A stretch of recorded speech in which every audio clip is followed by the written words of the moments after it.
Boop. Hello. Boop. Boop. Hello. Hi, everybody. I've got the stream on. It just goes boop boop from the echo of How myself. dare you? That's not what I said. Hi, everyone. No, I sounded like it. Oh. Hi, everyone. Let's play some Sound Dungeons alerts. and Dragons. Let's Dungeons turn on the and sound or alerts. dragons. Sound alerts is a good idea. Downloads. I actually have that Sound open this alerts. time. Oh Yeah, my goodness. So much You want to test it? preparation. Not I'm there yet, supposed Tom. to be tested. Test me. Not there yet. Test me. I'm ready now. Pop quiz. Yeah, I Did am you hear also the ready. sound? Okay, testing now. Wait. We should. That's the sound alert test for the fact that we started the stream up before we set that up. Hi, everyone. Little BTS for everyone there. You're welcome. Whoa. Let's play some D&D. We start off with a prompt on our D&D streams, as you've come to expect. But what you have not expected to ever happen, ever, especially not Adam, didn't expect this. We will be going down to one prompt instead of two prompts because we're burning through the good ones and we're slowing it down a little bit, but also because it's difficult sometimes if we're a little bit late, then we're missing out on prime D&D time. So one prompt I think is good. It was easy to start off with a bunch of prompts, but I think probably doing one is I think it was always going to happen. It's just the day has come. All right. So what the prompts that we've got for this session is, what is your character's guiltiest pleasure? 40 months. Jesus, Katie. Oh my God. That's a big So number. many months. It's been a while. Hi everyone in chat. Hope you're all doing well. It's nice to see you. I'm a bit toasty. Right. Oh my God, I just thought of the perfect follow-up to the It's Been a While. Since you've seen the way my French accent was lame. There we go. Done. Good. Very good. Oh man, wow. That has been a while. That's been a really long while. Yeah. Damn. Okay. I think that's right. pretty much the benchmark. Like my sub Yeah. is pretty much the benchmark for that. Oh, 40 months. Yeah. Crikey. Remind you to Katie that you're not playing a bard. Right. No, that wasn't an act. That was just me. Okay, Which, right. remember, I'm perfection. That was well timed. Yeah, it was very well done. Yeah. Oh my Thank you, god. Fire. Okay, right. That was good. Right. So the prompt for today is, what is your character's guiltiest pleasure? I think it's a nice one. I think that's a good one for all of our characters. We'll do a little recap of what happened last time. Last time, our characters were held up by a cave and a door. The spookiest of obstacles for any D&D party, entryways. Basically, we'd hiked up to the top of this overlook that was overlooking Mouth of Gargoyles, a small town in the forest in Cormier, which is just on the route that our party is taking through to Weymouth eventually. But we were held up here by a gentleman or some townsfolk. One of them named Cale Crestbathon, who is the barkeep at the Gargoyles' Tail, who said, "There's gargoyles coming from the cave to the north," and you guys were like, is that a bad thing? The place is called Mouth of Gargoyles, and do you not like gargoyles? And he was like, I feel like gargoyles are bad, but I can't put my finger on why they're bad. And you guys pushed them about it, and he just had no answer for you. He just couldn't seem to remember. Oh, couldn't seem to remember. Interesting. Suspicious. Regardless, you guys followed Cale Crasbathon up the pass after a little bit of hiking, and sure enough, there's a big old cave with stalagmites and stalactites that make it look a little bit like a mouth, a big old spooky mouth. And you pushed on down into the dank depths and found that at a certain point, the darkness of the cave seemed a little bit unnatural almost. And Randall had no problem with it at all. It was fine. Easy peasy. But that, we suspect, might be because Randall now has the ability to, has blind sight up to 120 feet. Easy peasy, no problems, seeing in super darkness. No darkness. The rest of our party couldn't see shit. The light spell did not help, and we had to send Randall in on his own. Which went fine. There was some spooky, sticky mud at the bottom of the cave mouth that kind of stuck Randall in place, and then we had a piercer fall from the sky. But apart from that only took about 2 hours.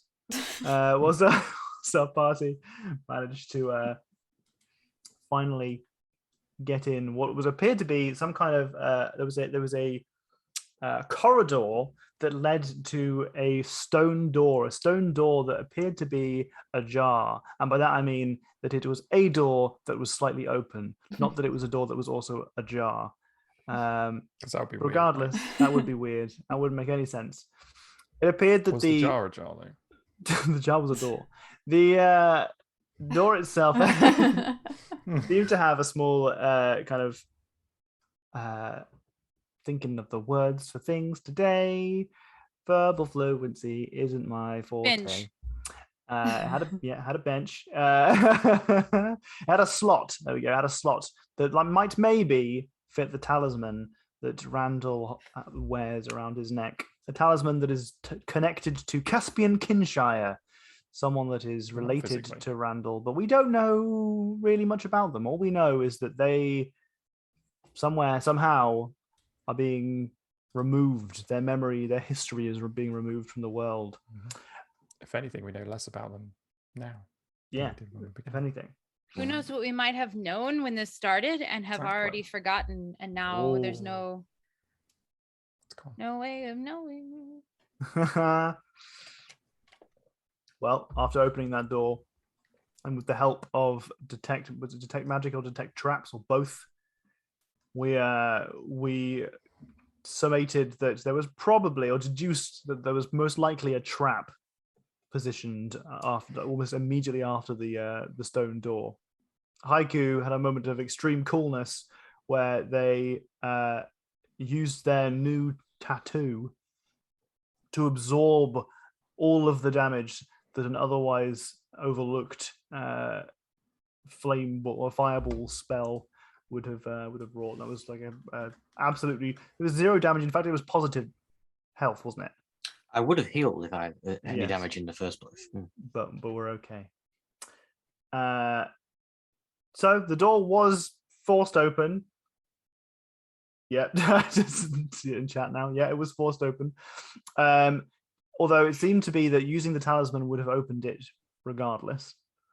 And now you guys are inside this little cave. But in front of you looks to be a stone wall it looks like the exterior of a building. What we're going to do is we're going to move over to the map once again. Hopefully the dynamic lighting and stuff is working okay for you. Yes. Put the dynamic. So, yeah, put it up a little bit so I can see it properly. Oh, and you are down here in this corner. Oh, someone's just joined Roll20 because they weren't on it before. Here we are. Way to call someone out.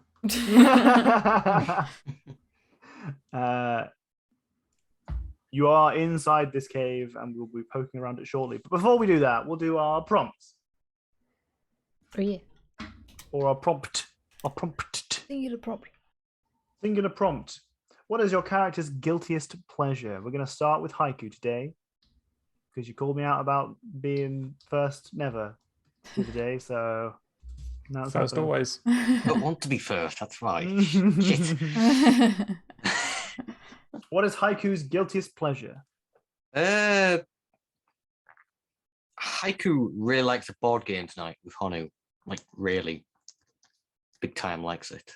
It's quite a rarity that happens. I think which is what makes it the guilty pleasure. You know, it's been a while already. It has been a Yes. while.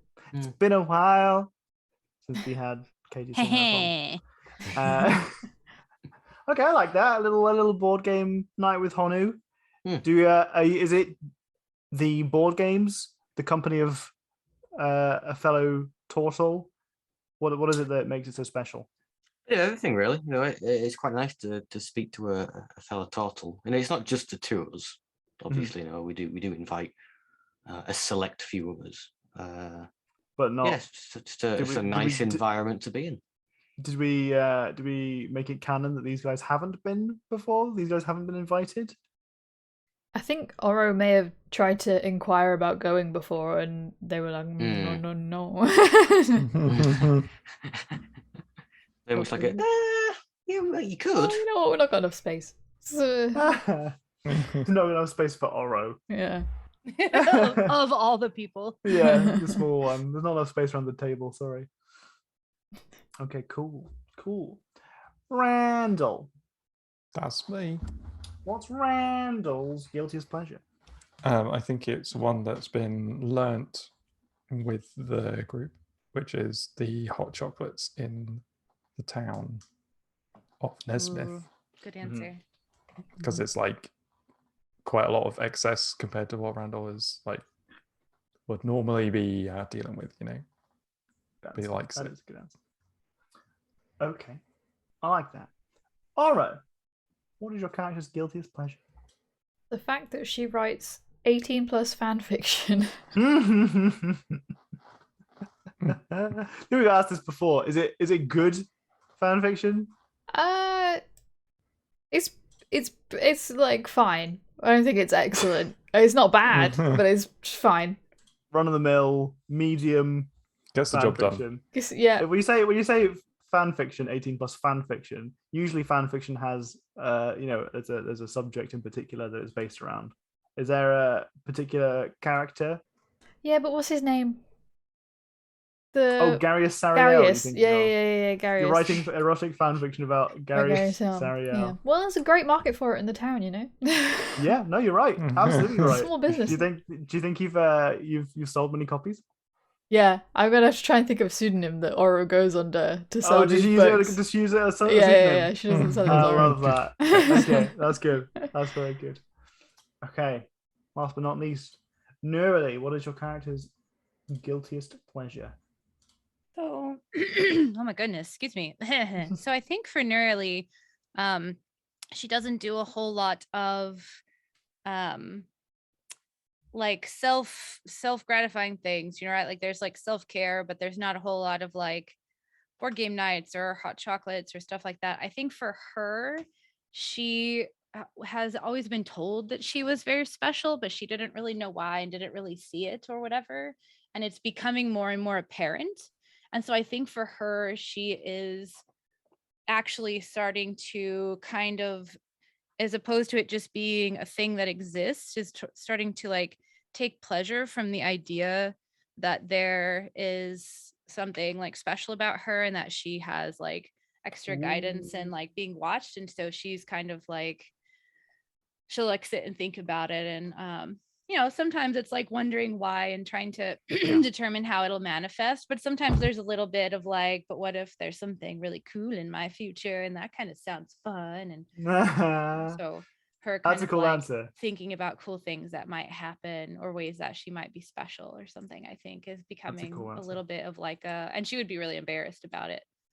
People knowing that. So I think like that is a bit of a guilty pleasure to her. That's a cool answer. I like the idea of indulging that kind of a sense of maybe I am special. That's kind of cool. Is it me? Ooh.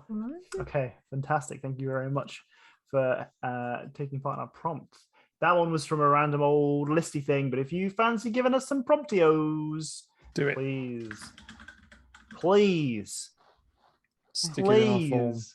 Give us some prompts. We like a nice prompt is something that gets you talking a little bit about your character, but isn't too niche and it's not too complicated. It's a tough line to tread. Mm-hmm. Okay, we will start today's session. Actually, do you want to start today? Do you want to start today's session with me showing you something that almost made it into the paid DMing Yes. one shot that I did yesterday? Yes. Why not start with a distraction? We're gonna start with a distraction. It's funny. It's only because it's right on my Roll20 thing, and it's funny. So I haven't got any. I'm not gonna have any games for this going, and I don't suspect I'll be running this module again. But I'm gonna put this token onto the map, and I want to see if you guys can guess what it's supposed to represent. Okay. What the fuck is that? What is Oh, that? it's the meat throne. It's the meat throne. Oh my god. It's a bunch of chicken wings. Oh, who did that? It's chicken wings. Oh my god. It's a bunch of chicken wings.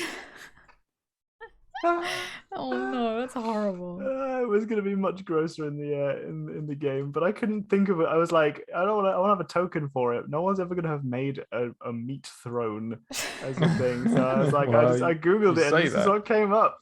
This is some kind of like wings restaurant in America, I think. Jesus, glad, Oh God, no, glad I'm we not avoided surprised. that. Yeah. I'm not surprised that would end up coming from a wings restaurant in But America. that made me laugh. We would literally make seats out of meat, wouldn't we? Oh, And use that as advertisement as if it's Seat not meat. weird. Okay, so we Meat start seats. today's session funneling through a small doorway here. Haiku, you are absolutely pointedly standing exactly where that trap was that you've just absorbed. All of your party members have just seen you wreathed in flame, and you are kind of your tattoo is now kind of glowing somewhat with the power that you've just absorbed, and you're looking very badass. So your party kind of opened the door and had a look at you. "You okay?" To which you said, "Yeah." Still a bit of a grumpy tortle at the moment. Yeah. Mhm. Uh, One day this will Unfortunately. end. Don't worry, guys. Haiku's not going to be Soon. grumpy forever. There's only forever. 10 hours left, and I can Plus be one happy again. intelligence, minus one happiness. I don't think that they've even they probably want him to feel better, but in game it's only been like a day and a half, 2 days, something like that. So they're kind of like, Yeah, it's not been long. yeah, I mean, everyone's it's allowed to be been- grumpy sometimes. It's been like 3 days, That's right? true. Because you got It's been 2 or a 3 couple days days, yeah. Oh yeah, right. We did sleep here. That's right. Right. But still, it's not like it's been a month like it has been in real life, right? So- That's true. That is true. Okay, please, characters, players, what are you Right. doing? for me. Dance puppets. Oh, I think we already kind of had the conversation of like, whoa, what the heck? That was really cool. And then Haiku even explained briefly that they had the tattoo, but they only explained after. Yeah. Yes. Yeah. That was a pointed moment where they only explained after. They made sure that the door was closed, the explosion went off, and then that was it. A large shuddering echo of the fireball bounced around the cave walls. But for now, things seem quiet. Do you think there's any more? Just the only one? I mean, there's possibly more. Can't remember how I found the last one. I think it was by pure luck. Well, Or I think intuition. I think Oro Oh. detected it. It was a bit of both, yeah. Or a bit both.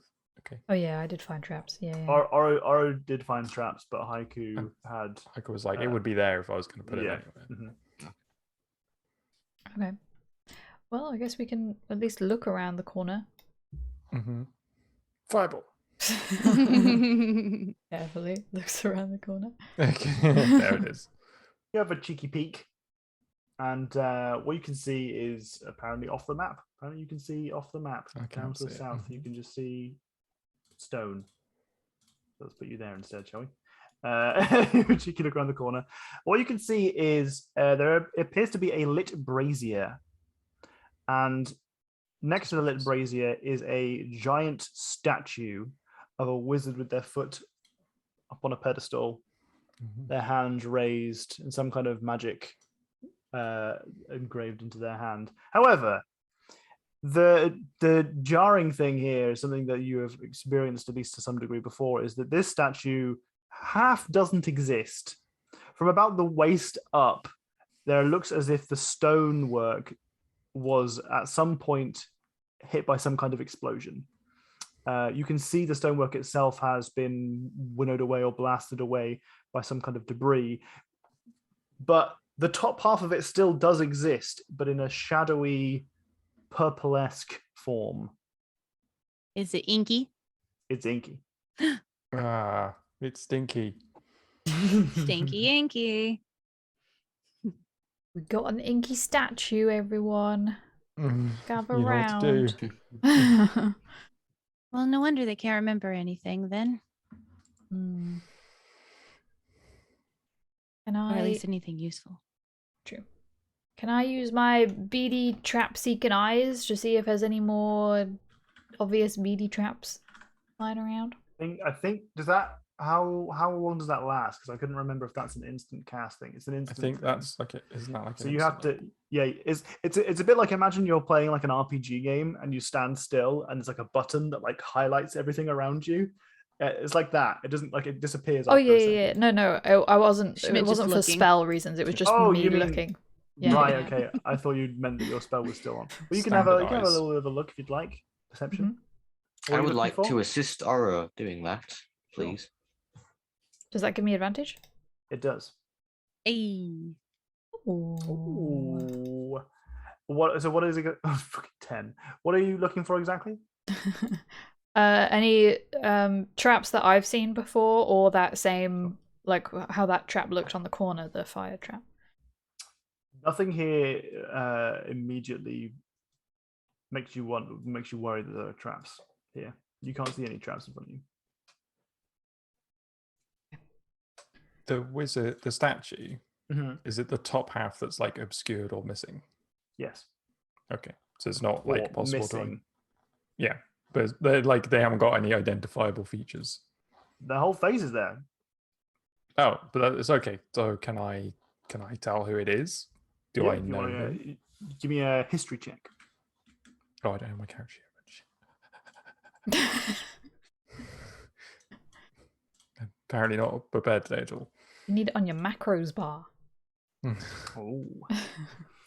I mean, you know a lot of wizards. Is I the do. issue is that you've read a lot Oh. of stories, and those stories are filled to the brim with wizards, They and all look like wizards. they look pretty similar, honestly. To the most part, there are a couple of particular wizards that stand out because of their, fashion or their Mm. their Yeah, look. most of the description is going to be about like clothes and But pointy yeah, hats, a so- lot of descriptions. Like, not very many of them have imagery. They just have descriptions, and those descriptions are, they're not often identifiable unless it's something like a scar in some particular place, an eye patch, that kind of thing, which don't often come with wizards. Additionally, one thing that you will note is that war wizards in Cormier, so wizards in Cormier, are often part of the Purple Dragon Knights, or part of an order that serves alongside the Purple Dragon Knights, and they peace, but they are, a particular town will have a war wizard, kind of stationed there, for example, and they don't have a uniform as such, but they will have a talisman very similar to the one that you have, or they will have a sash. This particular wizard does not. Mm-mm.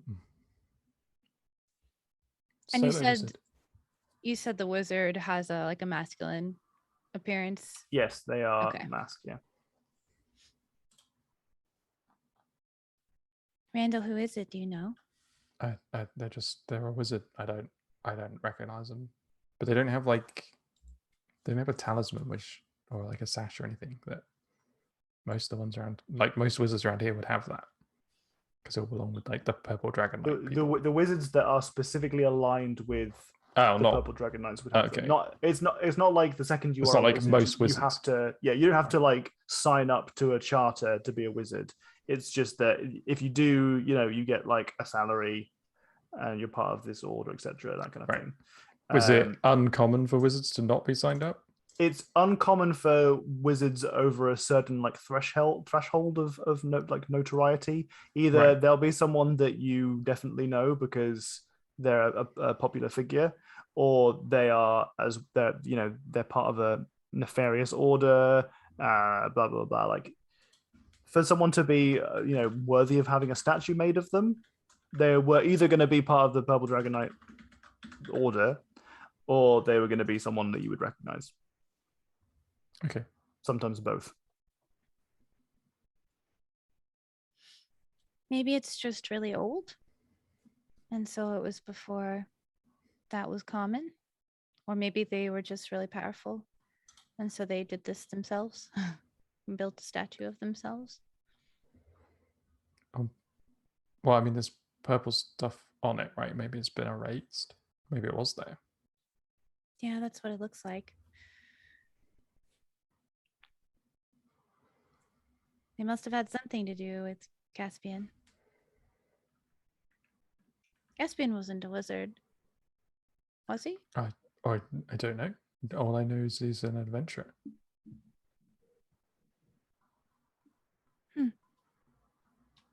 I don't think I know anything about Caspian other than the name. Harlow called you what we need to Caspian. do eventually is have like a page of your notes that is just a character sheet, and you fill it in with bits every time you get a new clue until you have a full character that's sheet for excellent. Caspian. Oh my god, that would be so fun. Don't forget to submit your Defense of the Realm form in triplicate.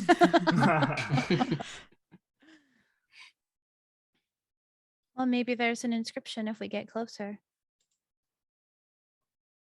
Is it safe? It seems like it might be safe. What I know. I'll go first. Keeps taking a step forward. I like the idea of going first is because I don't want to be wrong about the traps and someone else get hurt. Yes. It's fine. I'll be right behind you, like shadow towering over you. I'm like trying to be like super quiet on every like little thing. I hope he's just like Clink, clink, hurry up. clink. I love it. Are you rolling stealth checks as you go?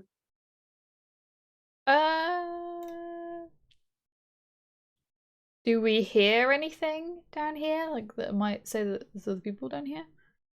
You hear as you start to walk to this particular position a rumbling crunch as stone eyes follow you. You start to move. So The statue is watching you. Aura waves at the statue. The statue's watching us. Is what? The statue is watching us. That's odd. Yeah. Especially because it's the face of the statue that is all inky as well, right? Yes, yeah. Okay.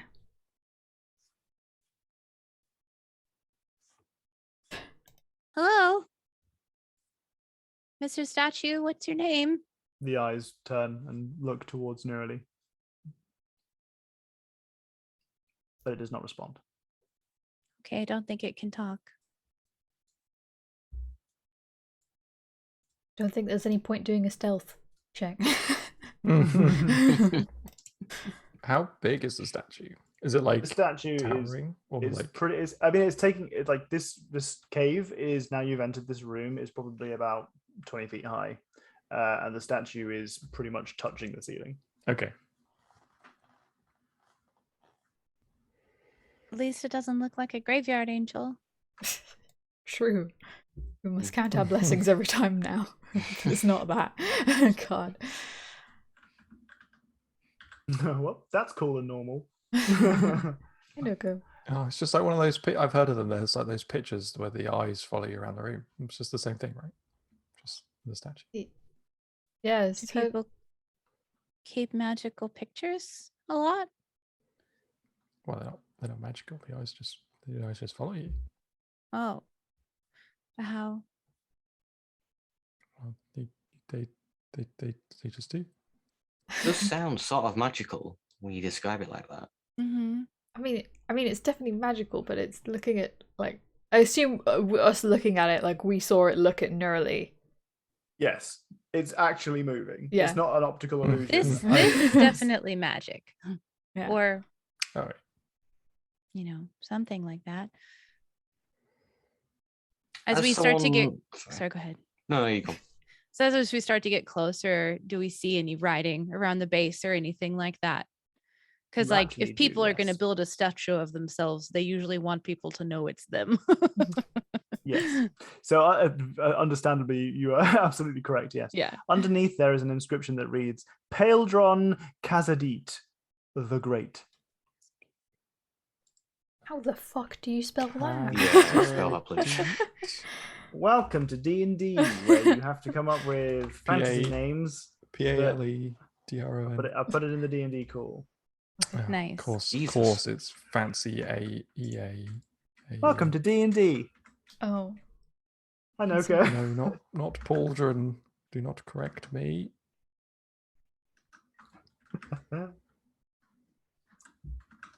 Paeldron Khazadit. You can see from the statue that he is of elven descent.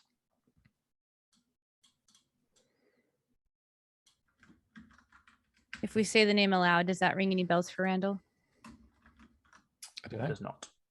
It does not.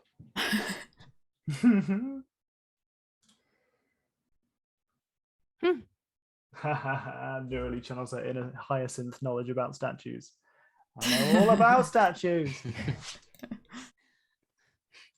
Maybe I'd know more about statues if there was one made of me somewhere. I don't know.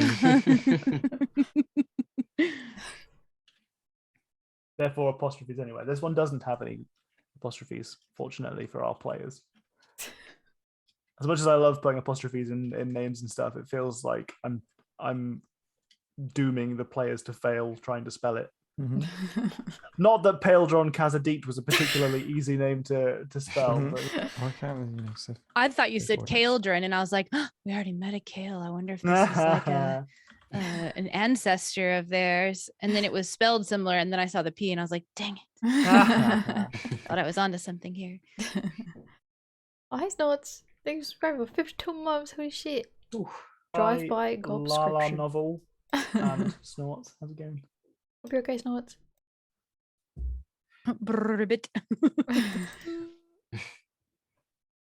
Can you clarify something for me? If you scroll up the map a little bit, can you see additional lighting?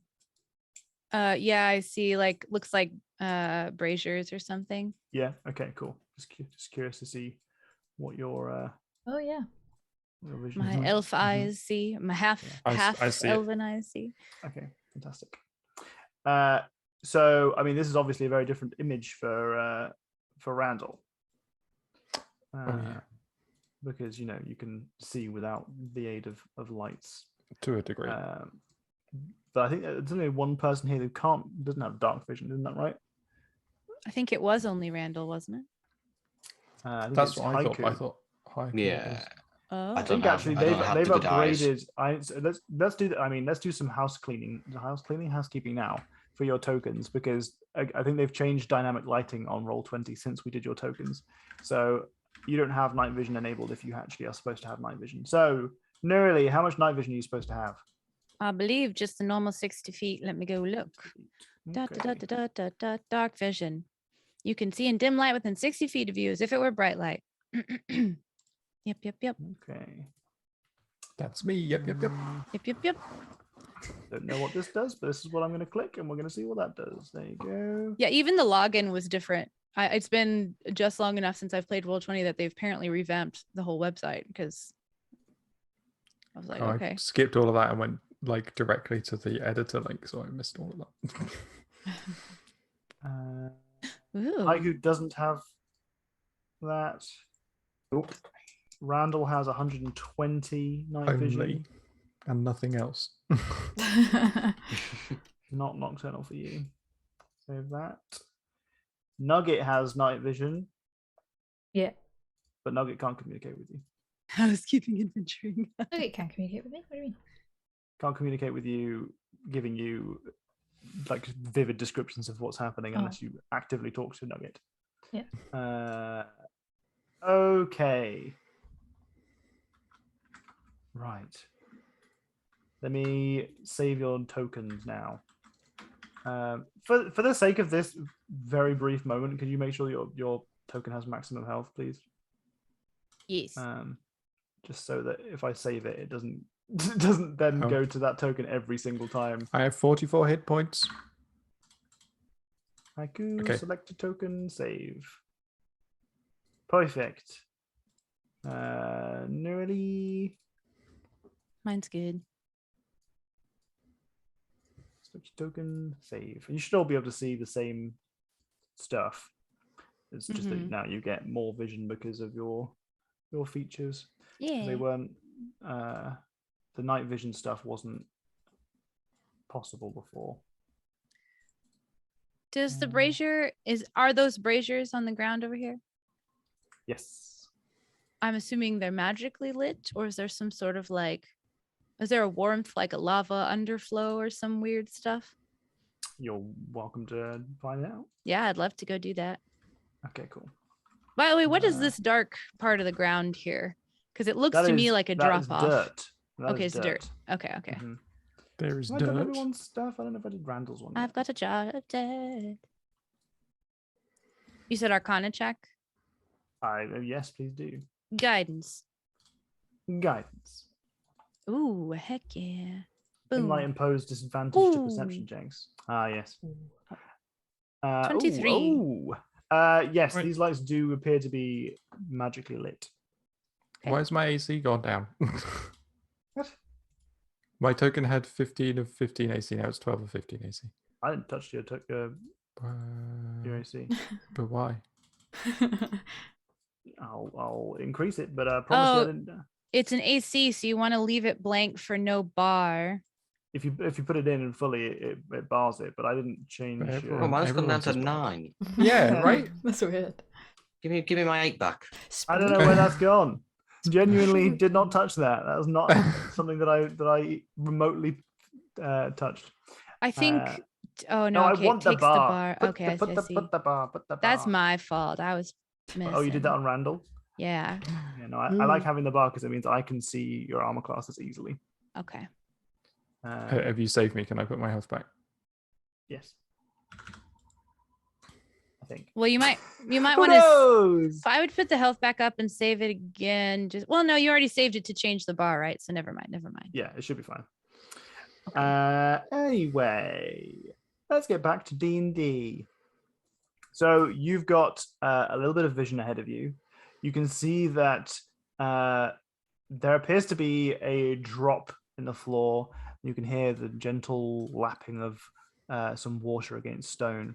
You can also see that there are some statuesque winged gargoyles stood in a center area, kind of offsetting a brazier that's lit in the center.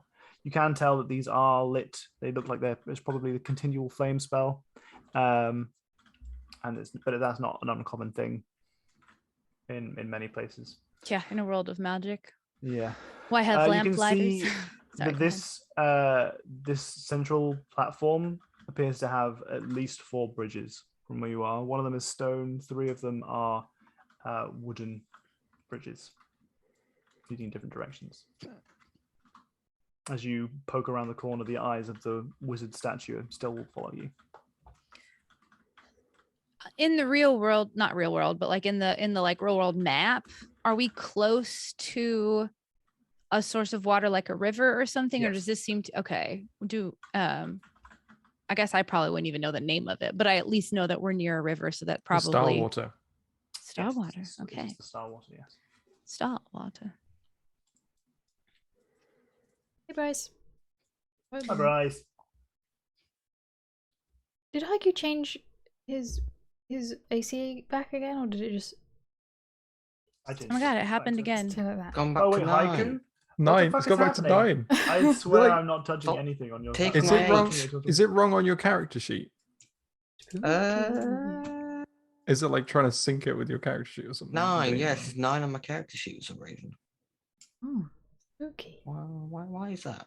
Or are you trying to sync it? I think every time you hit save, it's going to sync it. I don't know why, because mine says 15, but not 12. It's tied specifically to your character sheet, so it should just tell you what you've got on your character sheet, which is why it messed up on the thing. Oh yeah, mine's just dropped back to 12. What? You saved you changed yours and saved it, and mine went to 12. I had to get it from somewhere. Oh no. Hang on. I promise you, broken. this is not This is something that cheating I'm Halloween with. things. Is there a way to choose on the I know the DM options have more than the player options. Is there a way for So you I've to tied it specifically to armor class, You have. but I can untie it. It's now nothing. No, I mean it actually changed on my character sheet, not my token. Right. Yeah, because if he ties it and then there's some sort of weird Roll20 thing and it changes it, then it's going to change it on your character sheet too. Why is it? But I think the question here is why is the AC stat changing on the character sheets? Maybe unprompted? their items on the character sheet aren't correct and equipped, and so it's trying to actually calculate armor class. Yeah, that seems right because it has been doing that. Like that is But a thing that it's capable I of. don't have anything. I don't wear anything. But Just I do. but Randall no, I'm not. Dundrag haiku things, you know? Dundrag haiku things. Dundrag haiku. Maybe go into the like gear of your character sheet, like the back end stuff, and make sure that it knows that you're specifically like a monk, and see if there's anything you have to check to Oh, add it's got wisdom. armor class tracking automatic. Turn that off. There you go. Ooh, that might help actually. Yeah, that might be the easiest way to do it. In the center of the settings page, it says armor class tracking. You can turn that off, and then it won't. I assume it won't do that for you, and fuck things up. Listen, Roll20 add in. They got a lot of cool features. It's not unusual for one of them to occasionally go right. Yeah, that's what I was saying. Might have messed with the monk ability AC stuff, and that's what I Yeah, was I think thinking probably happened. It's like it forgot I was a monk for a second because 12 would be my AC without the extra Right. 3 for Exactly. being a monk. Mm-hmm. Okay. Well, anyway, back to our Character game. sheet adventures. Just weird. No, it's gone back to 12 again. Okay. Okay. It What, on your shows character sheet? 15 Yeah, on it your says 15. token. Yeah, That's on 'cause my the character sheet token it says 12. on the character sheet I've untied it to armor class, but on your I'm character sure it will update on my actual character soon and say 12. It's like a time delay. Oh jeez. In court, Need it to- says 12. Need to write if down. you go to settings again, does it still say armor class tracking is off? What is happening? Yeah. Well, it keeps- You know shows what? the So full bar there, so at least you still know what I mean, it I actually know what it is. It's Yeah. just weird. is one of you guys changing it? It's- No. It's just me on stream. No. Yeah. That's not how it would be. That would be so funny, actually, though. Just screwing with us. Oh I my think god. I you've love all it. got access to each other's character sheets. You know, you say that, but none of the character sheets will open for me. Like before, I could at least click on a different character sheet and it would show me just the bio page, which I think for most of us was pretty empty. And What now the it's fuck? completely blank. Yeah, they just probably messed with something. Like Role I playing's wouldn't kind worry of about weird. I it. don't know. Wow, this is fucking it's weird. That's what it is. It's weird. Yeah. Okay. Well, let's continue, I guess, with trying to play some D&D without thinking too much about your armor class and your tokens. Okay, moving on. In the center of the route, I was worried that I wouldn't have enough content going forward. It doesn't matter because Roll20's got my back. Yeah, It's yeah. actively fucking up knows. your character sheets so that I've got more time. Definitely sounds like an update's gone wonky. Yeah.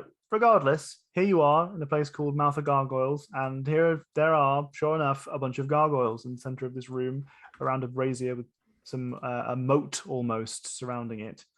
You can also see to your left here, to the west of the room, there is this building continues all the way around, and there is a open door or an open door frame.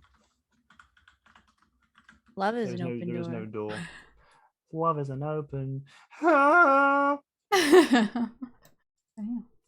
Cheers, Roll20. Are the gargoyles in the middle, like, are they just are they doing any type of poses, or They are just kind of menacingly crouched over on their knees, their palms on their kneecaps, their wings kind of curved in so that they are kind of noticeable, but not like flexed out and not tucked in against themselves like you imagine they probably could be. But these are statues. These are statues of gargoyles. We don't hear any grinding of them looking around. There's no grinding, but as you start to move closer and closer to the edge of this water, you start to hear that water lapping away at the stone. But there's also a very soft tinkling of a piano that's coming from the east.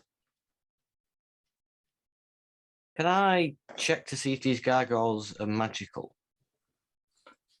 You can. You'd have to be much closer to do so. How can you tell Okay. the difference between a gargoyle that stood still and a statue of a gargoyle? Well, you get up close, you have a closer look. Touch, See if it you know. bites you. Yeah. You say you can't open your character sheet now, Doss. Yeah, it just sits on a spinny loady circle. Yeah, That's what was tried happening when I clicking was yours. trying to look at it. Don't worry, Yeah. because we've got your character sheets available through the command in chat. Oh yeah. There you go, This would be- It's because everyone has my character sheet open, so now I can't open it. I've got it closed. I've got it closed. Yeah, I couldn't open it. I couldn't open it either. Can you open your own character sheets? Nobody can. I can Mine's open it. I've still got my character open. sheet. I haven't closed it. Hey! Yeah, I could've Oh, enter a number for level up reminder. Oh, that's for experience points. Yeah. Roll that's 20. Why you gotta be interesting. doing this when we play? Trying to play. We're just trying to play a game. Why you gotta be so rude? Just Good trying to thing play a my game. AC I is mean, at still least this 12. is extremely laid back. If this has happened during a game where I was actually trying to make some money, that would be kind of frustrating. Yeah. Yeah, But it it's would. fine. That's fair. That's fine. We're okay. We're here. Mhm. So you want to try and investigate these? You're gonna have to get much, much closer. Do, yeah. Just go. As you pass this doorway, you get a cheeky look into the room, and you Oh. can see that there is a big old table, a bunch of chairs wrapped around it, as well as plenty of bookshelves and some display cases, some cabinets. What you notice is that the table appears to have a map laid out upon it. On top of this map, there appear to be some other scrolls that are laid out, opened and sprawled around. The display cases and cabinets are empty, absolutely empty. The bookshelves have a few books spattered in them. Do there look like there are any arcane markings on the threshold here to go into this You big? can roll me a perception check if you like. Yeah. Haiku, can you roll me? You want to see if there are magic? Roll an Arcana check if you like. Yeah. 12. Wow. Both of you Oh. looking for stuff. Nerily, you can't see anything on that threshold that looks immediately concerning to you. It doesn't even look like there were markings for a hinge at any point. It looks like this is just an open doorway. Haiku, you are certain this is a statue. It's just a statue of a gargoyle. Cool. That makes It's me feel a lot unsurprising to safer. you because there are statues of gargoyles. They exist. I'm gonna go to wander back to the room. All right, fantastic. See what's happening there. Does this scroll on the table seem magical? So there are, despite the image, many scrolls lying across the table here. Can you give me an investigation check and have a look, or an Arcana check if you want to look at a specific scroll? Yeah, I think I'll just kind of like slowly start arcanaing over them. An arcana all over the place. you, but I'm gonna uh, guide. As you roll that, Disgusting. let me just first say thank you very much to Dr. Mapzo on Patreon for the map that we're using today. They were releasing it for free. They're They got a lot so of cool good. maps. Ooh, this is a really cool map. Which I'm came first, the imagining- statue with the moving gargoyles? The statue. Easy. You have a statue and then you bring it alive, you know? Or do gargoyles die and turn into statues? Ooh. Shit. One day. Now I don't know. Stop animating. It's like they cocoon. And then they Every become a gargoyle statue. statue was once a living gargoyle that was slain and captured or something. Oh my goodness. What's going on with this The more flower? you know. Well, you get a grand total of 6 Sure did. on your roll. Big You don't fancy have, six you don't there. have proficiency on that, do you? No. Nope. Okay. Well, no, these just look like scrolls to you. Yep, sure do. Doesn't seem like there's anything useful here. I I'm mean, still you just can gonna have a kind look of at like, them, yeah. yeah, I'm still just gonna like start like opening them or whatever. But you Yeah, know, yeah. if some are magical, then you might treat them with extra care. But now Sure. she's just gonna be like, wonder what these are. Alright. You said there Would was a anyone like to map give on the- me an investigation check? Oh, is there a map on the table? There is a big old map. The underlying, so it looks like the table itself had a huge map on top of it, and then on top of those, there's a bunch of parchments that have been opened and laid out. It looks like somebody was doing some research. I could make an investigation check. I'll help.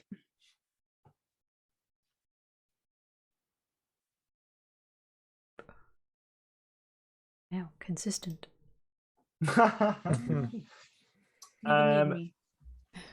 So you're kind of going through each of these scrolls, and there are some pretty consistent themes in here. It looks like whomever was doing research here was looking into one very particular aspect of the planes. It does not look like they were specifically looking at the material plane, but instead Shadowfell. It appears that somebody was doing some research here on the Shadowfell, which you understand from conversations with Thistle and others to be a kind of reflection of the real world, which is the material plane as you know it. A kind of twisted, dark shadow realm that reflects your own. I explain that to everyone else. I imagine that for Oro, that entails a lot of... That word keeps coming up, pointing at the word Shadowfell. Yeah. As That we're makes sense. looking, anyone who sits down and starts looking through scrolls, I remind them of what the teleportation circle in the manor at home looks like. And just like, if you see anything that looks like that, any drawings, schematics, maybe just pass that to me. Okay. Is this the one we boarded up? Was that a different thing? You That's just the- pulled up a teleportation circle, yeah. Yeah, we put Just like didn't a know where it went. like a jail cage thing in front of it. Like Okay.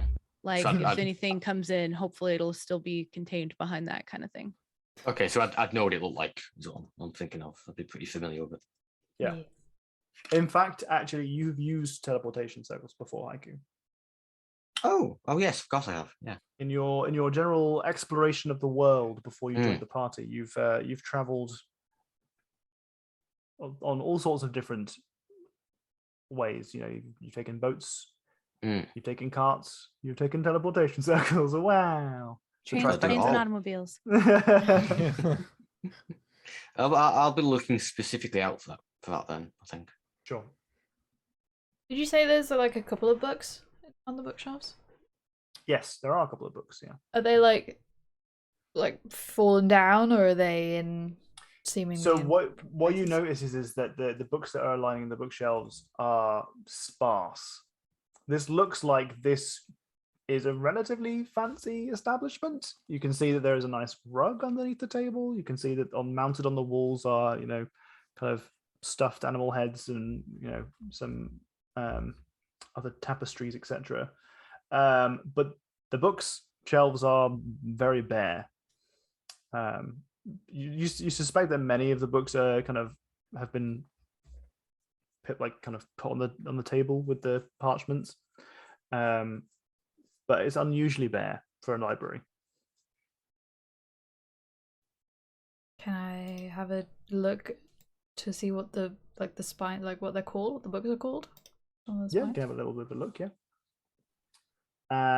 So poking around in the bookshelf, you find a bunch of different tomes that all really seem very kind of...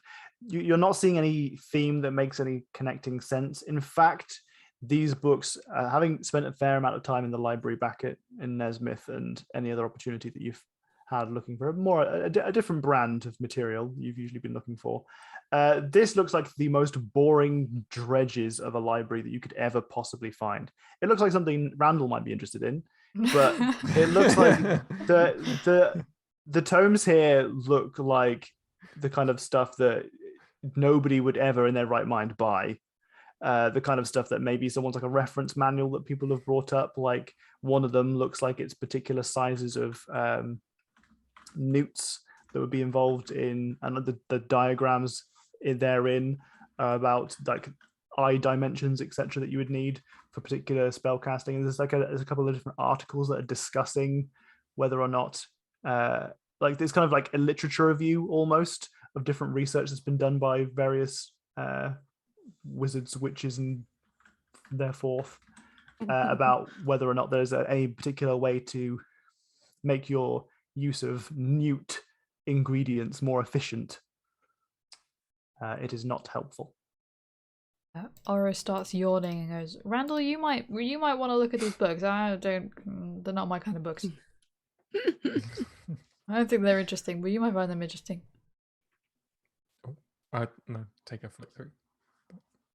I mean, perhaps one or two of these tomes spark your fancy, but you pick up first the book that Oro has just read, and you think, I'm not a spellcaster, this doesn't help me at all. And then you find that there's a couple of different books that appear to be about, like, one or two of them are referring specifically to cave shapes and formations, which has a couple of like dog-eared pages that are titles like piercers and stuff, and then piercers and kin, and the next page is about stalagmites and stalactites, right? Which is just, I mean, relevant, but a bit too late. A bit late. Yeah. Does Randall look annoyed when he sees that some of the pages have been dog-eared? No, I don't think so. Okay. It's like it's not about it being pristine. Like it adds to the character of the book. Like it's been used, it's been seen, it's been. I like that. Yeah. Been aged, weathered. Are there any books or scrolls that mention Paildren and who they were, what their exploits are? Not even remotely. Is the map on the table visible yet? For people having taken like scrolls and stuff off of it. Sorry, what did you say? Is the map visible? Yeah. Yeah, if you moved some parchment around, you could probably look at the map. Yeah. What's it a map of? Where is it? Does it have any markings? Very good question. So this is a map of the Starwater. Okay. The river that runs through Cormier, and it goes from the north in the Stormhorns down through Knightswood, Mouth of Gargoyles, Grey Oaks. Eventually, it ends up in Marsember and in the Dragonmere. It's the river that you've been. You suspect that the water that you are currently surrounded by is probably from. And in fact, you walked past it on your way up the hill. We followed it, right? Okay. Are there any markings on the map? Like drawings? There are markings. There are. This map looks old, like very old. You suspect that it was it was cared for at some point, but you can see dust has gathered around the parchments. So as you start moving the parchments, you're kind of pushing some dust aside. There are a couple of there's no legend, there's no key for you to read, but you can see there are different couple of symbols that are drawn over and up and down the Starwater itself. For example, you can see that there's like a big X over the town of Mouth of Gargoyles, but you can see that there are some circles that are dotted in particular locations up the water. You can see that Knightswood has what is the equivalent of like dollar signs or pound coin signs, just like a pile of gold coins that's like written up there, and a line that follows that all the way down to Marsember, with a cross that kind of bisects that line through Mouth of Gargoyles. Interesting.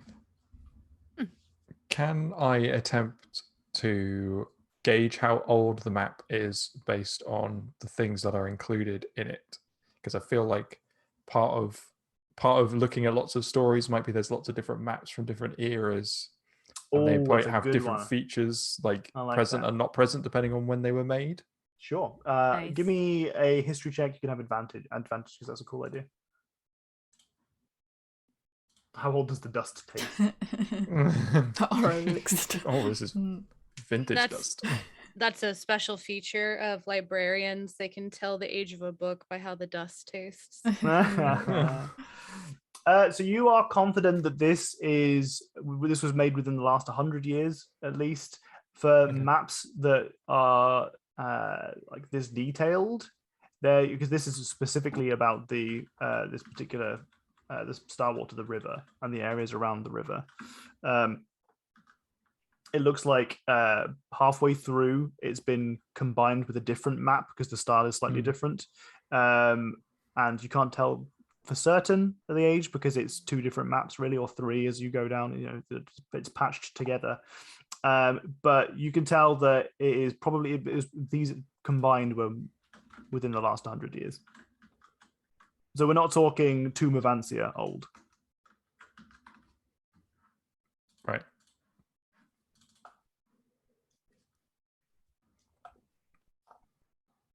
Should we take note of any of these things on this map? Those crosses What do you mean? important? Oh, I was there's just one asking. here. Oh, you're asking, yeah. Yeah. So you need to have some accents on our characters so I can tell when you're asking me and when you're asking. Sorry. There's like a there's like a line through here, right?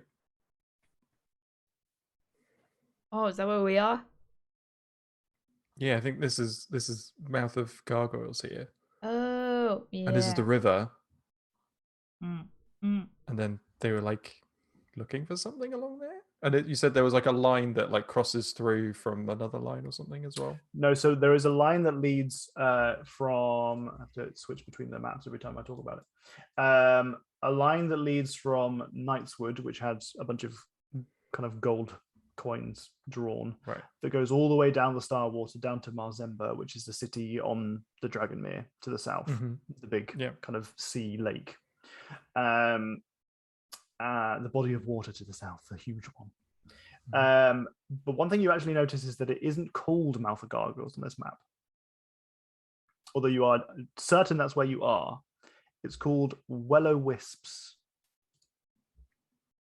As in well of wisps, much like it's Mouth of Gargoyles, instead of Mouth of Gargoyles.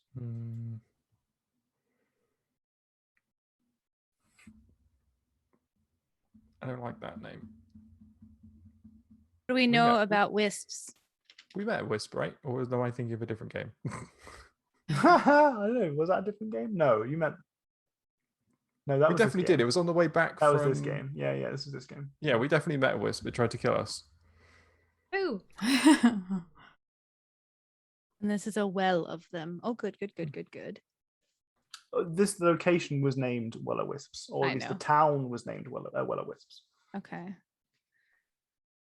Places are often named for, you know, what's going on nearby. Well, there was a big old well in the center of the town.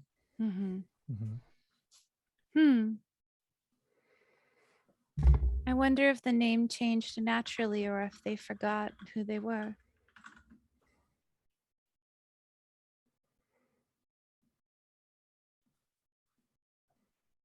Possibly, but this map is quite old. It's like, made in like the last 100 years or so. So it's not necessarily recent. Do towns always change their names frequently? Or I guess it could have just been changed once, but wouldn't you want the name of a town to stay the same? What? It's not unheard of. Like it happens. Maybe they got rid of the wisps and so they became Mouth of Gargoyles. Yeah. Or maybe all the people here left and new people refounded it and changed the name. Or yeah. Imagine the paperwork, changing the name if you had to go through your council. Not just changing the name of a road. Impossible. Can't just change the name of the whole town.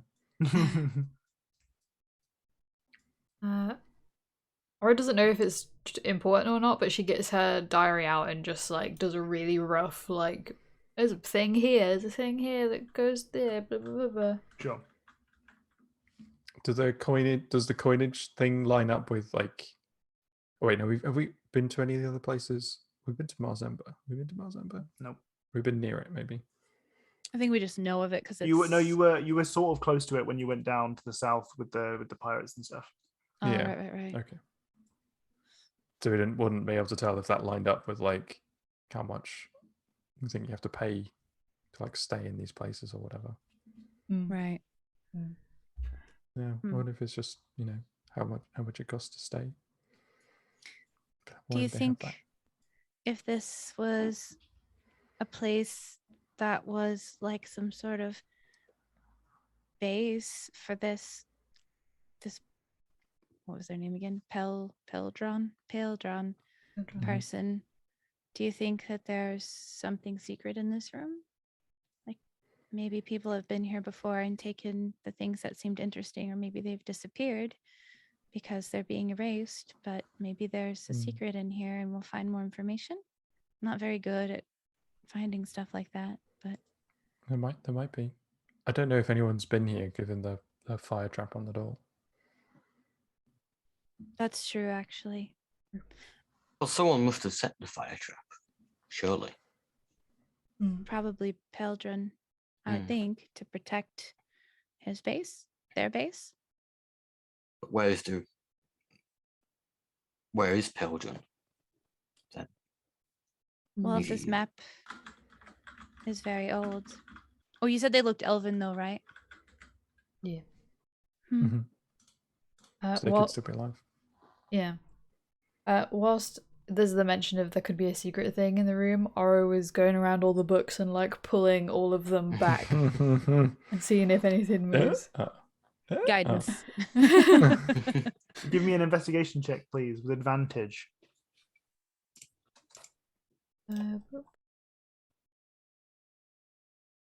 I did say the word guidance, so I'm gonna use my did say the word, you did. lucky. Sure. Ooh. Does that mean I If get to he's roll? lucky, No, you don't get to roll it as advantage. You just roll once. Maybe I won't use lucky and I'll just do my guidance. Just in case, because my rolls don't seem to be great. And my rolls don't seem to be great today yet, as I was Do you also have a d6 or was that a combat one? Oh, I do have a d6. Okay, we're using it all. Throw it all. Oh, 2, Jesus. This is your grand Tom's like, total there's nothing in of the room. 50. So as you're going around the bookshelves, you're pulling books off. What you're doing so in order to find some kind of secret? Yeah. Hidden? Just to see. Okay, so there's like there's the trope of a secret chamber being hidden behind a bookshelf that's only accessible after pulling on one of the spines of a book. And sure enough, you manage to find one book that is weirdly upright, whereas the rest of them are all leaning or fallen over. One of them, despite not being held up by any other books, as sparse as the bookshelf is, pull back on the spine, there is a crunch noise, and it's crunching whir that happens directly behind the bookshelf as it loosens itself from the wall on some kind of wheel and starts to slide slightly to the left. This is the Oh no. This is the northern bookshelf.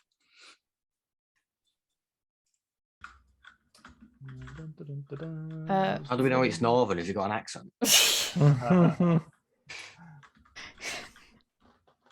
I don't know if I'm allowed to have a backup d6, bro. I've just used one. Not backup anymore if you've used one already. That I can have 2 in Yes. one game. I mean, I guess. Well, I'll take it. The people have willed it. Therefore, Yeah. it is so. I mean, I don't see anything wrong with that. Apparently, we had a rule against that at some point, but I'm too lazy to go back onto it now. I don't remember there being a rule against No, that. I don't think that was a rule. I think that everybody just kind of tried to distribute them out, but I don't Sure. think there really was a rule about Yeah. how many a single person could get. My rolls Well, are it being bad today, appears- though, so I appreciate it. That there is a secret hallway Ooh. What? Where does it open up to? Have a look. Yeah. Carefully look. So, That's sure the enough, magic word. there is a small corridor here that leads to another closed door. Oh, it's not a jar door. For what? Closed door. There's a jar There of is jam. a significant lack of. Pretty sure Yes. there is a rule against Tom getting more than one. True. Okay, maybe that's the rule. There is a layer of dust here on the floor, but it's because the previous room had clearly been cleaned. There was no dust here. There was no cobwebs, but there is dust back here. Does the dust look older than the other dust? There is a thick layer of dust back here. Oh, how many C's are we talking? Oof. Just 2. Moderate. I love that that's a metric Yeah. by which we can measure the thickness of dust. It's a relative measure, you know. Uh-huh. We should probably check for traps again, just in case. The dust might hide it pretty well. Yeah. Carefully stepping onto the trap yields the same result as gallivanting onto traps. Is it I imagine it's pretty dark in here because there doesn't seem to be like a brazier. I don't know, on my screen it looks really, really dark. It is dark. Yeah. I'll, It looks perfectly normal to me. That's true. I'll just cast light on like one of the bricks. Boop. Okay. Like a With touch that, light. I'll put a bonk. There you go. You lit up one of the bricks on the wall. We have a 17 perception from our from Haiku Artificer, who is looking for traps. Yeah. Okay. There do not appear to be any traps here that you've there's nothing looks amiss. That's good. Keep going forward then. Yeah. Going forward. And you meet a door. Oh no. Not a door. Our deadliest enemy. Mm-hmm. At least it's not a button. True. That would be much worse. Does the door open? Are you going to try to open the door? Yes. The door is locked. Okay. Oh, let's go. That's Do we it. see any Caspian symbols anywhere? Nope. Is it like a keyhole lock? There is a keyhole for this lock. Guidance. Do I want to try breaking into this lock? Do you think? Well, I mean, there's a secret door in a research room behind a bookcase. There's going to be something good inside. Okay. Or at least interesting. Alright, I'll try with my thieves' tools. Sure, I could assist Okay. with that. Yeah. Oh, there you go then. Give it a sleight of hand check then, please, Oro. Oh. With advantage, because there you go. Sorry. So many advantage rolls today. And D4. And your guidance. Oh, that's not it. Oh, okay, there you go. Hey. Okay. With ease, there is a subtle click as you use your thieves' tools to unlock the door ahead of you. The door swings open, and you see Oh, a metric buttload Toilet paper? of copper coins. No, there is a significant amount of wealth in here. You can see there are a couple of chests. You can see that there are some crates and chests and gold, and there are some vases that are left there as well. You can see there are some potions that are settled in amongst those coffers, as well as you suspect, because map makers really love to do this thing where they put shit tons of gold on their map. And I'm like, well, that's got to be like a couple million pieces of gold, right? I'm not giving my characters 1 million gold. You suspect there is 1,000 gold pieces there. Oh shit. It's I'm always gonna- exactly gold as well. There's never some silver thrown in. There's never some copper. I'm gonna crouch down to Oro's height and sort of whisper, I'll take the right, you take the left. Give us that bag of holding, quick. But hang on, there's a lot of Just like traps. somebody just stands there holding open the bag of holding, and the other two are just like scooping in. yeah. Then we're We out of probably here. should look for traps. It seemed like it was a little easy to get in there. Okay. I'll have another look for some traps. We can Okey-dokey. all have a look for traps together Mm-hmm. as a Mhm. team. Guidance. That's better than Assistance. my help, honestly. Assist- Yeah, there we go. That's better than my help. Ooh. One day I'll convince Tom to try Dungeon Draft. When Tom has income, and expendable income at that, Tom will consider Dungeon Draft. Holy moly. Okay, yeah, okay. So Oro, is that with the help of Haiku, or was it Neurali? Help of haiku, guidance from Nearly. Well, Yeah. both. There you go. Without the help of Randall. Specifically, there is nothing I can do. You can see quite clearly that this is trapped. You can see that there is a thin wire that is placed on the other side of the door frame. You can see there are a couple of stones that look amiss. In fact, actually, it looks like a huge total of maybe probably 500 gold pieces on this side. Look like actually they might be counterfeit and are perhaps laying on top of a trapdoor that, if you were to interact with it, would most likely consume you. However, from here, it looks like the rest of the stuff here is treasure. It looks like you've stumbled onto someone's treasure room who's taken steps to protect themselves from looters, and very fortunately, you've noticed the traps. Okay, there's some big boy traps in here. Big boy traps. Is this another job for the trap duo? Seems like it. Well, there's a whole trip wire like in front of us. Another one there, and like the first little bit of the gold, it looks fake. It looks like chocolate money over there, and there's probably like a trap door underneath it or something, like suck you in. I want to know where that goes. You don't want to fuck with that. Can we just work around it, or I guess disable what you can and just don't mess with that pile, right? Would I know how to disable this kind of trap in like the tripwire? You've got a thing? thieves tool, yeah. You're fairly confident with traps. Okay, let's try and disarm this trap then. Trap duo. Yeah. Yeah. Want me to do Trap sleight of hand duo. or thieves tools? Yes, please. Or well, you do thieves tool if you can. It's quite similar. Okay, well, if you're being helped, you get advantage on your rolls, but that is still very high, so you probably won't need it. So you, with the help of Haiku, I imagine you're both kind of either on either side with your thieves tools, looking for the correct leverage that will allow you to either remove the pole that this wire is attached to, or to kind of slacken the wire or cut it. And as you do so, you see that it's quiet. No trap goes off. You could pass through here quite easily with no issue. Okay. You successfully disarmed at least one of the traps. Does it? Is there enough space like around where the like counterfeit money is to like walk around it?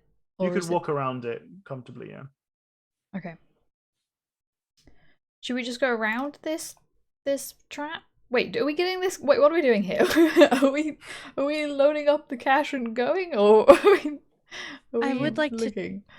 check the chests and see if there's anything useful inside. I mean, it seems like this person who owned it hasn't been here in a long time, and they're being partially erased from history, so it's not like they're going to use it. True. That's the spirit. Okay. Then I want to go around to that chest carefully and check for. Did I see that there was any traps on these chests, or do I need to look again?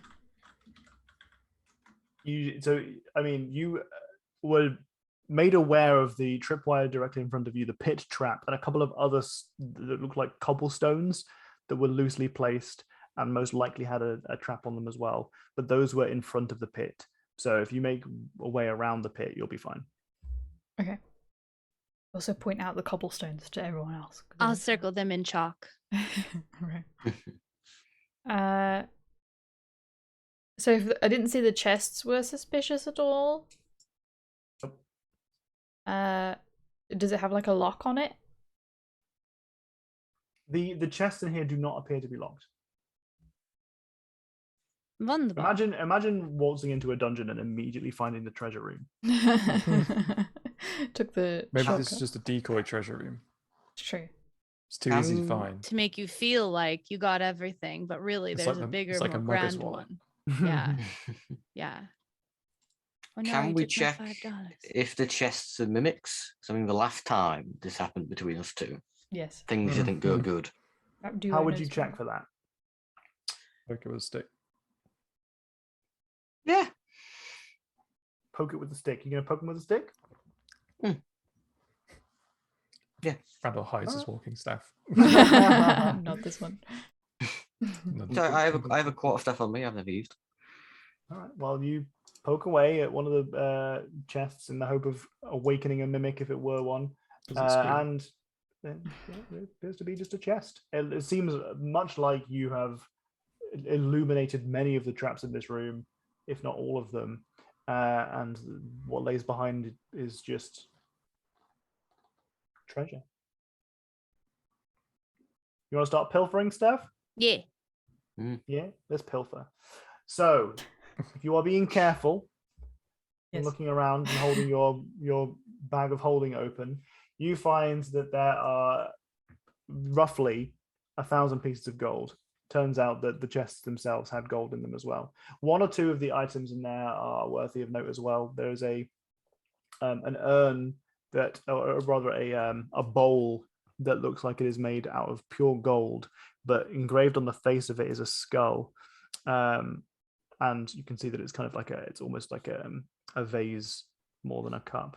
You also notice that there is a kind of a turquoise boat that has been made. It looks like it's got some chains that would be able to hang as an ornament.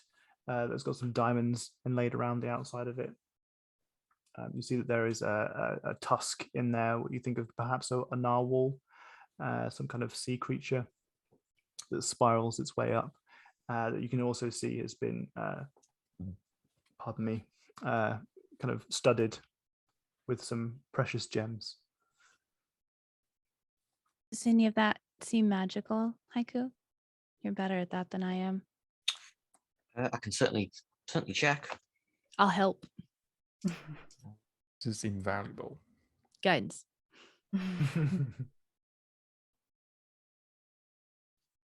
D4. Nothing in your immediate vicinity seems to be magical here. Nothing looks like it was placed in a protective container, or looks like it's got the kind of like well-made, glint of some kind of magical item. Okay. There aren't any parchments any here. You see that there are some of the potions that were settled in amongst the gold. You suspect that they are healing potions. In fact, you find a total of 4 of them. Ooh. One for each. There is a ruby liquid in there with some gold that kind of glistens, that seems to be spiraling on its own. That's a healing potion, yeah. Mm-hmm. Basic bitch, normal ass healing potion. That's fine. Is that the brand name? Okay. Well, let's take all that respectfully. You respectfully shovel it into your bag of holding. Mhm. Except the healing potion, or at least the one. Nerly makes a comment about there being one for everyone, and she takes one and puts it on her person. Yeah. Do what you want with the rest of them. Likewise. Nugget looks left out. Pumpkin spice potion of healing. I love it. Healing with cloves in. Cloven healing. Cloven healing. May we have a bio break? Sure. Thank you. Bio break o'clock. Oh, Let's get bio breaking. If you guys are new to our stream, we bio break, we do our business, and we come back and we get going again. I'm back with lunch, So- but we'll be right back. sorry, Grace. What inconvenient timing. Oh, hey, when I've got food and nothing to watch. We'll be back soon. Yeah, it won't be long. Won't be gone long. All right, burp. Burb. It's the dick. It's the do-good dick.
Hello, chat.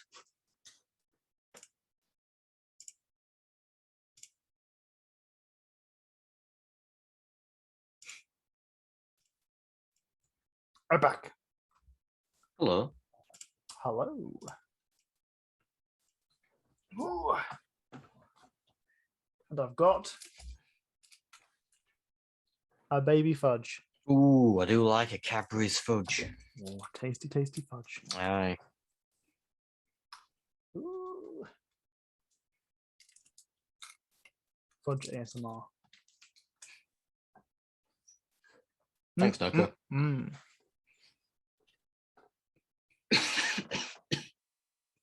Uh-huh. Could you close the door for me, please? Thank you. I forgot. Jenny is en route.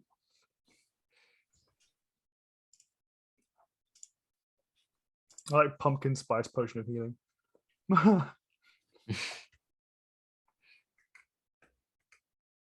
Weather. The last time we interacted with the mimic, Bryce, that's exactly what happened. What happened? What? We sticking your hand in it.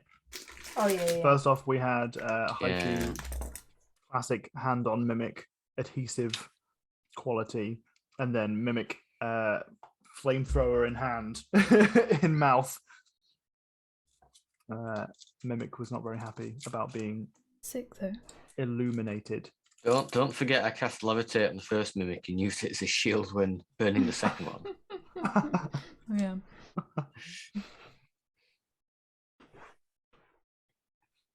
The Richard. Yeah.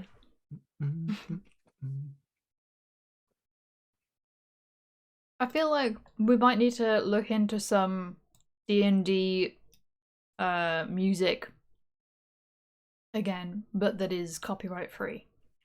You I don't want know some whether that spooky background exists, music? but I'm needing some music. I can make not music but ambient sound stuff. Yeah. Here we go.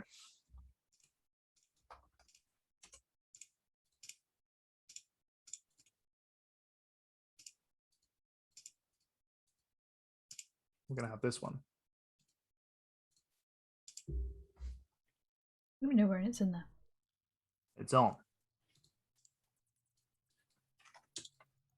We've got cave music now. Yeah. Drippy cave music. Drippy cave music. Makes sense because of the water. Mm-hmm. Can you not hear it, Jenny? No. Have you turned the master music Oh. volume level down?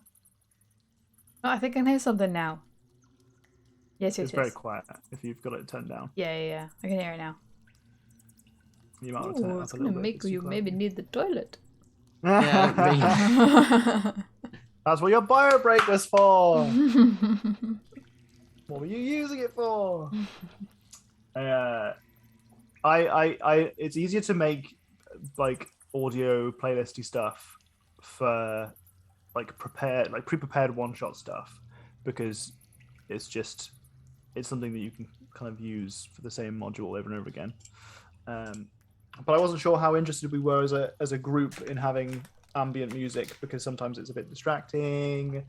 But also, to be fair, I hadn't really noticed until recently that Roll20's sound stuff is okay.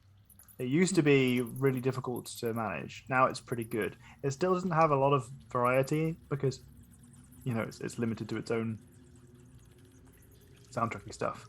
Yeah, and I think they try to make sure that they don't have anything that's copyrighted just because, like, obviously. Yeah. But we can do all sorts of fun stuff. Let's have a look. Wait. I'll do add new playlist.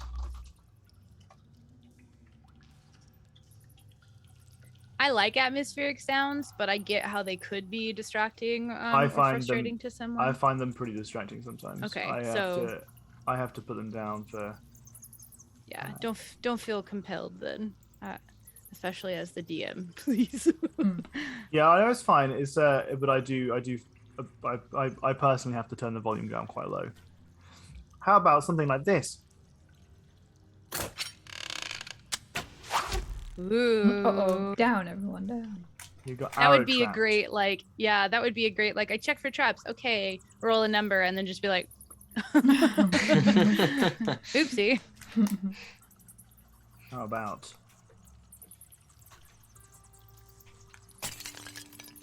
You broke a simple ceramic file. Ugh.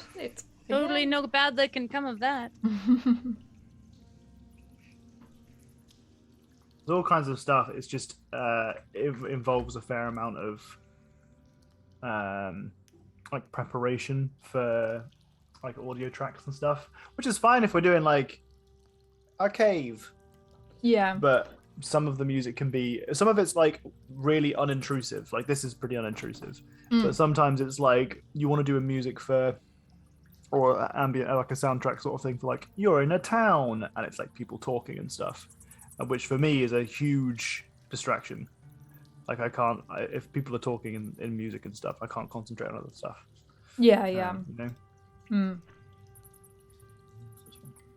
I'll have a look online, see if there's any like D&D just music. Because remember we used to have a Spotify playlist that we used to listen to. Mm-hmm. There's definitely stuff to put on for background stuff. It's just difficult if not everybody has like Spotify Premium and stuff because occasionally you'll just be interrupted by ads. I think there are some like paid ambient musicy places that you can go on to. I can't remember the name of one I saw earlier. It started with like, it was like a sin something. But they're good. It's just some of them are paid, and your boy got no money. The soundtracks are so good to listen to while working because most movie soundtracks are designed to be behind talking action. Yeah, that's what I tend to listen to, like video game soundtracks and stuff. If I need to focus on work or whatever, it's like chill hop, some synth stuff, game soundtracks, because they don't ever have people talking in them, unless you're a synth artist who occasionally likes to put in like random shit, like the darkness was inside them, but the music was outside, and their heart was real. All right. a lot of nonsense for your edge there. Big old dollop of nonsense.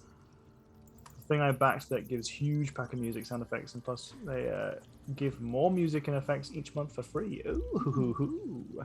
Hey Megatron, how you doing? Hey Megatron, welcome to Between Scenes. Whilst we Waiting for wait playtable. for Docs to come back from a bio break. Yeah, if you guys are interested in having some music and stuff in the background, we can definitely do that. I can certainly do ambient soundtracks for places like a cave. That's fairly straightforward. And I like to have it available. But looking into like there's a somewhat limited selection. Yeah. I'm always open to it, but never feel like it's compulsory. Yeah. I'll have a great experience with or without it. With or without it. I'll have a look, Bryce. Thanks. Yeah, thanks, Bryce. Award-winning horror. Is it the kind of thing that you need to have like a virtual microphone or something go through your actual microphone, or is it like you have like a browser open and it plays with the browser or whatever? Interesting. I'll have a look into that. $5 a month. Anyway, Doc's back. How do you feel about Yay. having like soundtrack stuff? I like it. Okay. But I Sound confident in your don't- answer? Require it? Maybe. Well, it's Jenny mentioned it, and I was like, well, I've been doing it for the paid D&D one-shot stuff, like having some ambient soundtrack stuff on, but that's different from music. So I guess we can have a chat about it and see what's available. But some of it's like paid, but it could come out of the D&D allowance, you know. We'll see. We'll have a think about that, because if we can find something that's fairly easy to set up, and that we can all like listen to at the same time without impacting stream quality, etc., and it's not going to be a licensing issue, then we're grand. Anyway, let's go back to D&D. Woohoo! You've looted the place. D&D. You found a grand total of about 1,000 golds worth of gold and trinkets, doodads, and what have you. How far can we push about there? 1,000, exactly 1,000. Okay, Wow. then don't use the word about. All right, 1,001. Well, I mean, 1,001 gold pieces. I mean, I'm happy to make the number up, but you know, my about might not be the same as your about. It's 1,001. Precisely 1,001 gold pieces. Okay. Okay. Which isn't unusual at all. It's just that, you know, human minds like to see patterns and things, and so we would see that as like funny if it were exactly 1,000, but it's not actually. No, it's not. But it's 1,001. There are no chocolate coins, but there are definitely a good 500 counterfeit coins laid out on the floor. Which, if you want to grab those before they fall into a trap pit thing, that's down to you. It's your prerogative. What's our party going to do now? We loot this room? All looted? Mm-hmm. Then I guess we'll leave. There's nothing more for us here. Keep going. Yeah. Is Oro excited about the fact that they found an actual secret room hidden behind a bookshelf. Yeah. It's like I read about this in a book once. Sick. One What of kind of your book? Less I'm sexy kidding. this time. erotica books, it was like they used a secret passage so they could bone. Because it was foreboding. Oh. Nice. Back on your entryway, you find your way back to the large area filled with braziers and some gargoyles. Jesus, Mary and Joseph, who fucking walked into that room and lit the entire thing up? That was Randall. Randall walked it out me? here. Randall can see. Randall can see all the way over there. Shush. Randall's got 120 feet of blind sight and can see. Perfect vision. Oh my god! So Randall, you can see that on the far side of this. So first off, you've got My this boat. small body of water, as well as the gargoyles that are surrounding a brazier at the front. In the background, you can see there are some more braziers, as well as another statue of the wizard up here. There. Mm. To the southeast, you can see that there is a small kind of patch of vegetation. It appears there's a small garden being grown. You can see that there are some petunias and some daffodils Daffies. being grown. They look well maintained. They don't look like there's not a single weed there. Suspicions. Again, as you stand out here, you can hear this small tinkle of piano keys coming from your southeast. I mean, the fireball made a really loud sound right when it went off. Yeah. I assume so. So, like, there's no way that someone wouldn't know that we were here if there was someone here. Hmm. Maybe they're just waiting for us to come find them. Mm-hmm. Can I see the statue's eyes from here? Like this back from... Yes, It's still staring at us? absolutely. Can I see the statue ahead of us' eyes? Is it- But the gargoyle statues or the statue No, on the the far big, side? this one, the It's wizard a statue. bit far for you to see their eyes.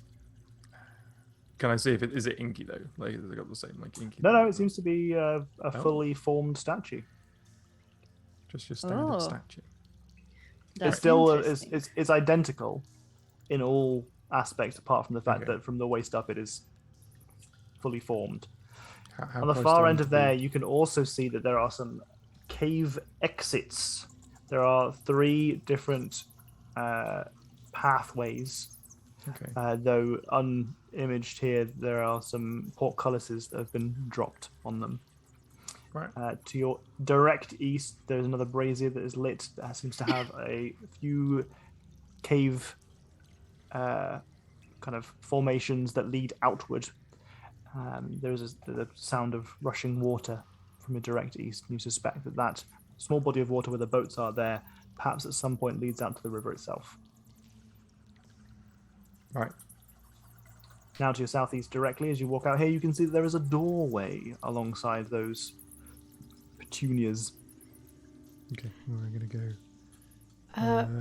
Sorry to interrupt. Bryce just tipped £29.73 and said Oh my D&D goodness. money's for Tom. I couldn't find his donate page. Thank you, Bryce. That's really sweet of you. I forgot I Thank you, hidden the Bryce. thing because we hidden Tom's D&D allowance thing, so it didn't appear. I took a Bryce. That's very, very generous. I will have a look at the sound effects stuff with that Yeah. donation. Thank you very much. It's 40.69 USD. Jesus, the conversion 40.69. rate. Insane. Thank you, Bryce. That's very sweet of you. Thank I you. love it. Thanks, Todd. Right, carry on. Exciting. I'm gonna have a play with sound stuff. Do we want to Bryce. check the door before we keep going? Because you said we can all see the door over by the garden, right? Yeah, you guys can see that door, yeah. Okay. Yeah. That's where we hear the music coming from, right? Yeah, I wanted to check the bridge was not too rickety before I bridged. Or too unreal. Mm-hmm. I will take the other one since I will be a heavier being than the others. Well, they seem to be sturdy from what you can see. I'm just gonna walk right on over. Oh my goodness, these bridges are sturdy and take your full weight with no issues. A surprising turn of events in any D&D game. Mm-hmm. I want to come just look at the flowers a bit as everybody's checking around for stuff. As you get to this side of the water, the music is a lot more audible now. You can definitely hear that somebody is playing piano in this room. It is a kind of not melancholy, but somber, maybe at least slightly mellow and slow, and it's not the kind of piece that you would play at a funeral, but it's not a very upbeat piece of piano music being played. I like sad music. Does it sound like... Well, never mind. That'd be a silly question for Nerly to ask. Just kidding. She's just looking at the flowers. Anything cool, extra cool about the flowers, or is it just a garden? It's a small garden, but it's very well kept. Heck yeah. How do they grow without any sunlight? Magic, I assume. But who knows? Oh. Shall we knock on the door? Or do we just open the door? Might be a good idea to knock. Yeah. Let's try and be polite now we've gone through the secret stash. Yeah. We didn't knock on the last door. So should we be consistent and just walk in anyway? But there wasn't music playing behind the other door.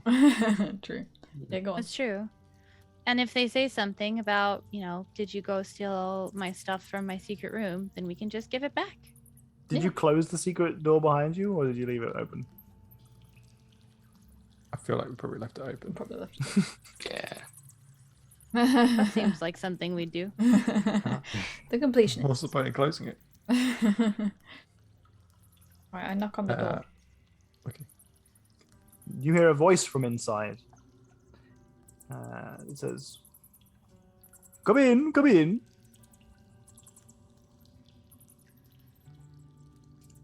Come on, come in. Open the door. Clonk. Push. Clonk, push. You open the door, and in front of you is a grand kind of audience hall, it seems almost like. It appears that there is a table with several stools or chairs directly in front of you, but on the far side of the room is a much grander, almost throne that is under a stuffed animal head. You can see that there are some additional kind of cupboards to the east, but there's a blazing fire to the west, as well as some more bookshelves. They also appear to be very sparse. There is a piano on the wall over here that's just out of your sight that is playing music on its own. There is no one playing it. But you can see that there are some candles dotted around the place that seem to be lit with continual flame, as you might imagine. There is a candelabra in the center of the room, and some comfortable, well looked after furniture.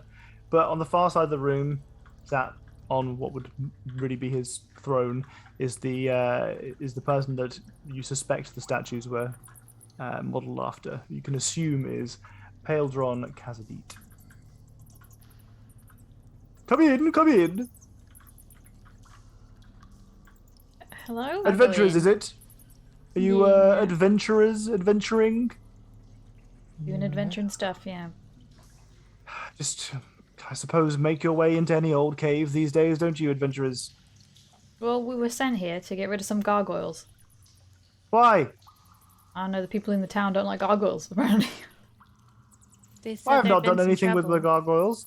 They are my friends, my accomplices, companions. Accomplices makes it sound bad. Well, it was once, but I've not done anything with them yet. I mean, I've not done anything with them Yet. Insight check. Inside check. Feel free. Inside 15. check. What are you trying to get from your insight check? The whole like I've not done anything yet sounds like there's like a plot, but it also could be just like, you know, and he mentioned doing stuff in the past. Like, does it sound like it was a slip of the tongue, like he didn't mean to say that, and then he was trying to like backpedal, or does it just sound like, you know, wow, it was a thing that I used to do, you know? Sure. I mean, the immediate tone of his voice definitely gives you the sense of it's definitely something he has done in the past. 100%. There's no doubt about it.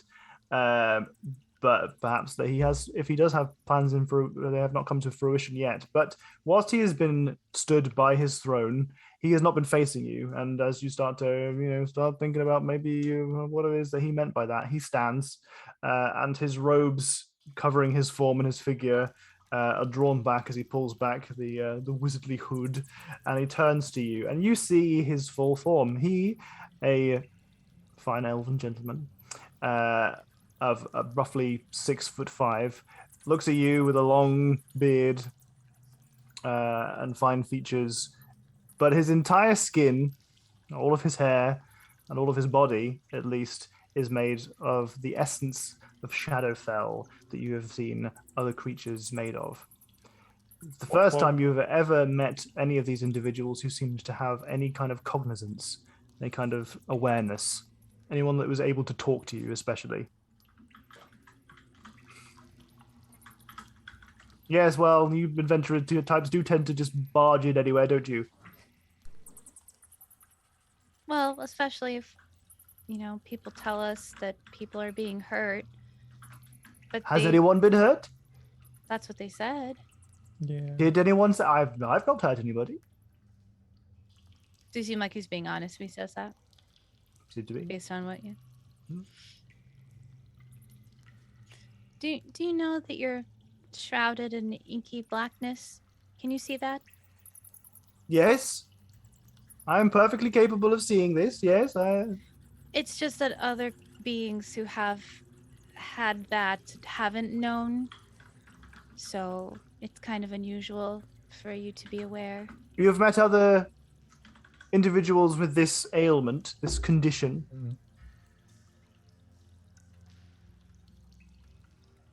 Did you Where? How many of them? What did they look like? Describe everything. Come with me. He walks out of the room, directly past you, across the bridge, and he starts making his way towards the other room. Oops. You follow him? Yeah. I start to look a bit sheepish, depending on how he reacts to things. Wait, how quick is he? He's got a pretty heavy strut on him. He's moving fast. Can Nugget fly in here? Yeah, it's about 20 foot high. Maybe can fly. Can I fly on Nugget to try and get to that secret door to shut it before he sees it? And use Nugget as a block in the door. I will absolutely allow you to do that, but in order to do that, you would need some kind of distraction. I will stumble into something in the room. I'm a big tortle. Can knock over anything. Is this going to be of your own volition, or is this going to be with Oro saying? I give you a look that's like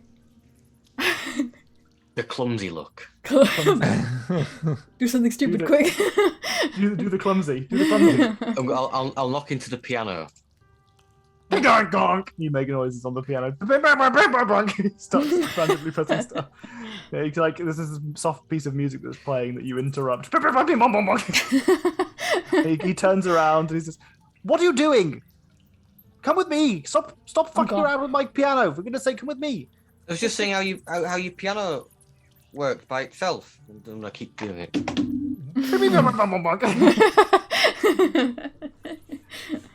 But just, for God's sake, adventurers, you get your sticky fingers all over everything. It's going to take me bloody ages to clean that piano. Surely enough. You managed to close the secret door that you'd previously had opened, leading to a room full of secret items and treasure. Fortunately enough, he appears to be naive to the fact that you've been in there, and you managed to catch up with him. He stands in the center of this room over here. Hi, Evan! Hi, Evan! Hello! And he starts. Oh, no. You've. Okay. Well, I can see that you've touched my things. He's specifically talking about the parchments, and he brings out a spare sheet that is just tucked away behind one of them things, and he finds an inkwell and starts to dab away. And now you've seen other people with my ailment. What did they look like? What features did they have? They were What happened to stuck them? in like time loops.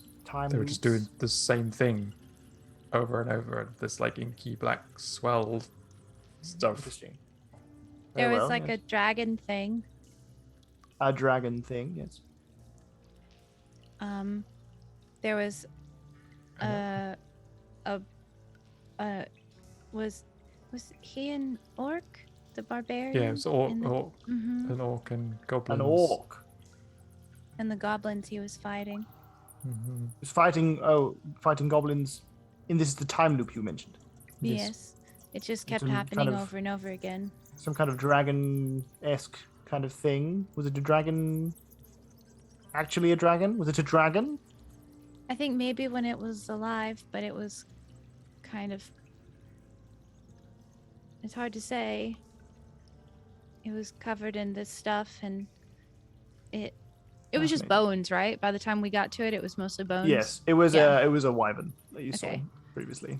But she wouldn't know that. She's like, it kind of yeah. looked like that, and it was just bones, so I don't really know if, like, where it was in its development or anything, but... Okay, well, that's quite, yes. Any other things of note? There was like the rat thing in the Rat sewer with, thing. like, Rat thing. well, it was Oh. like not just a rat. It was like the whole floor was just like And it was a horrible, like, abomination of a creature. Abomination. That's a very good word. Yes, very academic word. Very appreciated. Yes, fantastic. Hi, Miss Mandy and Raiders. How's it going? Hello. Hello. Thank you very much for the read. I appreciate it. We're doing lore dumps. Yeah. bring And out he your seems lore. like, does he seem like academically interested in this? Like He he's seems curious? absolutely. He's taking meticulous notes of every Okay. possible thing that you say. His handwriting is illegible, but he's getting everything down that you're putting down. And it's oh yes, oh of course yes no yes yes okay very well yes. How long ago did this happen to you? Well, I've been conscious of this for maybe a year. I see. I was dead before, and now I'm Oh. not. And I've been researching my condition for a while now, and it appears to be. Well, I've got some hypotheses. There was another dead person named Kip. He seemed to think he was some sort of king, but I don't think he was actually a king. But he was dead and then came alive and had this about him too. And there were crystals involved with some of them, or crystals could be drawn from them. Oh yes, It no, I'm was- aware of the crystals. He points directly to his chest, and he pulls his robe slightly, and you can see that he's got his like tunic that he has underneath it, and you can see that his skin is slightly translucent, and there is, sure enough, a shard buried in his chest, one that you've seen before, a shard that you've acquired almost every single time that you have interacted with somebody of his condition. Yes, no, I'm quite aware. But did you have that before you died? No, I did not have a shard in my chest when I died, no. How did you die? I was murdered by adventurers. Your kind. I come understand into- the animosity now. Will-o-wisps come in poking around. You know that there are rules against using weapons in Cormyr. If you're part of the guild, though, and somebody sends you on a quest, obviously adventurers should be using their better judgment, and if you're not actually doing evil things... Well, I'm not then- doing anything nefarious right now. I was using my gargoyles for some purposes that other people didn't agree with, but I was just making money the way that I knew how, okay? Regardless, I'm not dead anymore. And I'm not doing anything nefarious. I'm just purple. It might just be that since there are time loops in the other circumstances, and there's like gaps in the memory of people involved that they just think that they're still having Memory, trouble. you're saying? Memory. Yes. I'm curious. Yeah. They didn't seem to know who was hurt or exactly where or why, but they could lead us here because they knew something bad was happening here. Fascinating. Fascinating. Can you describe the adventurers who killed you? Yes, well, there was this terrible human paladin gentleman who hit me with his bloody warhammer. That was fucking terrible, honestly. I tell you, don't get hit by warhammers, young adventurers. I tell you now, don't get hit by warhammers, especially not paladin warhammers. Bloody awful. Some horrible elf fellow. I wished only a death upon him as well. Honestly, all adventurers are terrible. You're just horrible people. There was some kind of kobold, I think, that was with them as well. Honestly, I've had it up to here with adventurers. I hate them, all of them. They're terrible, awful. Did they happen to say their names at any point? Oh, we didn't have much of a conversation. Well, They kind of just that's came in here spells blazing, as they refer to it. They destroyed my statue, although it seems to have got better. The other one still looks okay. Yes, well, fortunately, yes. Did the eyes always follow people? Oh yes, well, I've made sure that my abode is well suited for your kind. He starts to walk out now. He's got a parchment with him and his quill. He's still writing things down. He steps back onto the bridge and starts to walk back towards the other room. You follow him? Mm-hmm. Sure. He's kind of muttering and murmuring to himself. Well, I made sure, to make sure there was. I've put some traps down and I've set one of them off already. And did you go into my? You might have even gone into my treasure room. Very well. Yes. Well, that was at least left untouched by the last bunch of adventurers that came through here. And it seems that somebody had closed the door. I didn't put that stone door there. That wasn't there before. That wasn't me. And sort of my gargoyles appear to have been at least mostly left untouched, but some of them were dead as well, and I didn't kill them before. I had to make some new bloody gargoyles, and I had to refill all my stocks, and he starts to just blah, blah, blah, blah. How do you make a gargoyle? Oh, it's very interesting, actually, really. If you're academic about the whole subject, you find that you go simply starts talking about all these different minutiae of the different sigils. Like, oh yes, well, if you used Illustria's reversed cycle of the spheres, but at the same time, I kind of like look over at Haiku, like seeing if any of this makes sense to Haiku.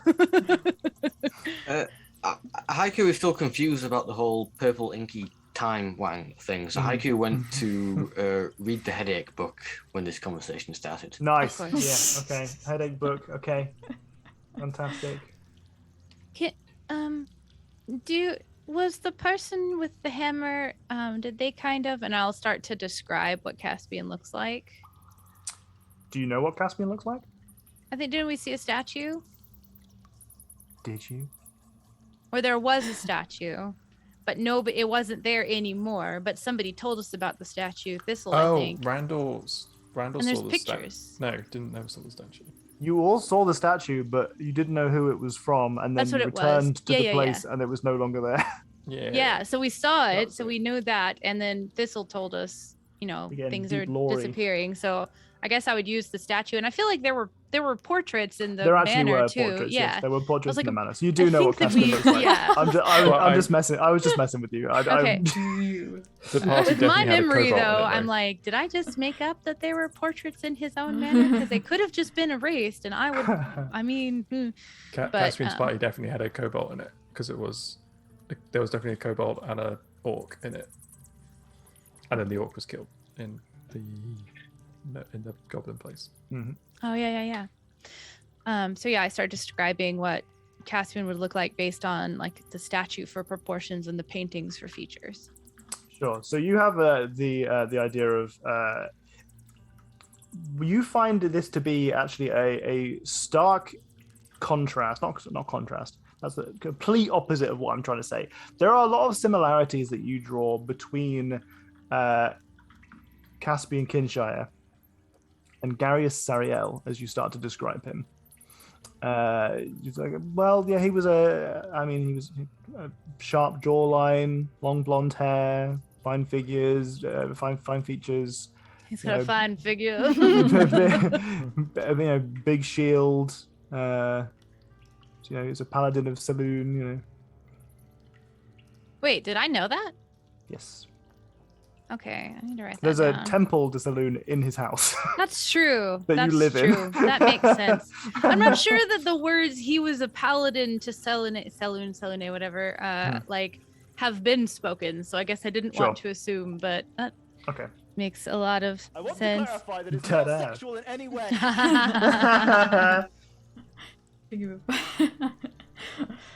And his ass. Do you remember his ass? Remember Gargoyles? Cousin was a paladin. Paladin? Paladin. Paladin. Saloon. It's like Peloton. Peloton. Peloton. Fuck. Yeah, My words are bad. it's okay. Palindrome. So as I start to describe him, is there like a spark of recognition? Yes. Okay. Okay, that explains it. Mm-hmm.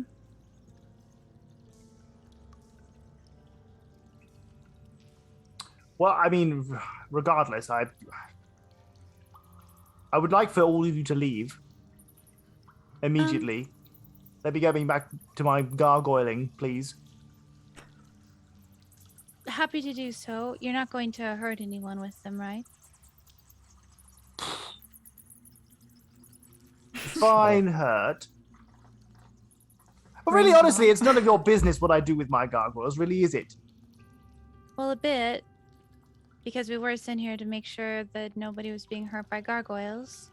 No, nobody's being hurt by gargoyles yet. Okay, That's well, the problem. Is that word there. That little, yeah. the little one on the end. What? I'm sorry. What do you plan on doing? Stopping me before I've done anything? I've not done anything wrong. You've just walked into my house, knocked in on my new shiny front door, You didn't make that. set off a bunch of my traps. Right, but that's, if you weren't doing bad things, you wouldn't need all of that stuff. Well, mostly it's to stop people like you from poking around. And stopping you from doing bad things. But I'm not doing any bad things. What are your Yet. plans? Well, I've come back to life. I've got some stuff cooking. What for? You don't need money anymore. You don't have to Well, eat. I like things. Listen, it's really none of your business. Well, you've sort of made it our business. No, I've not made it my business. You're making it your business. Now, please, Well, it's still our business Leave. either way. you can unmake it your business. Listen, I've got very interesting. You know what?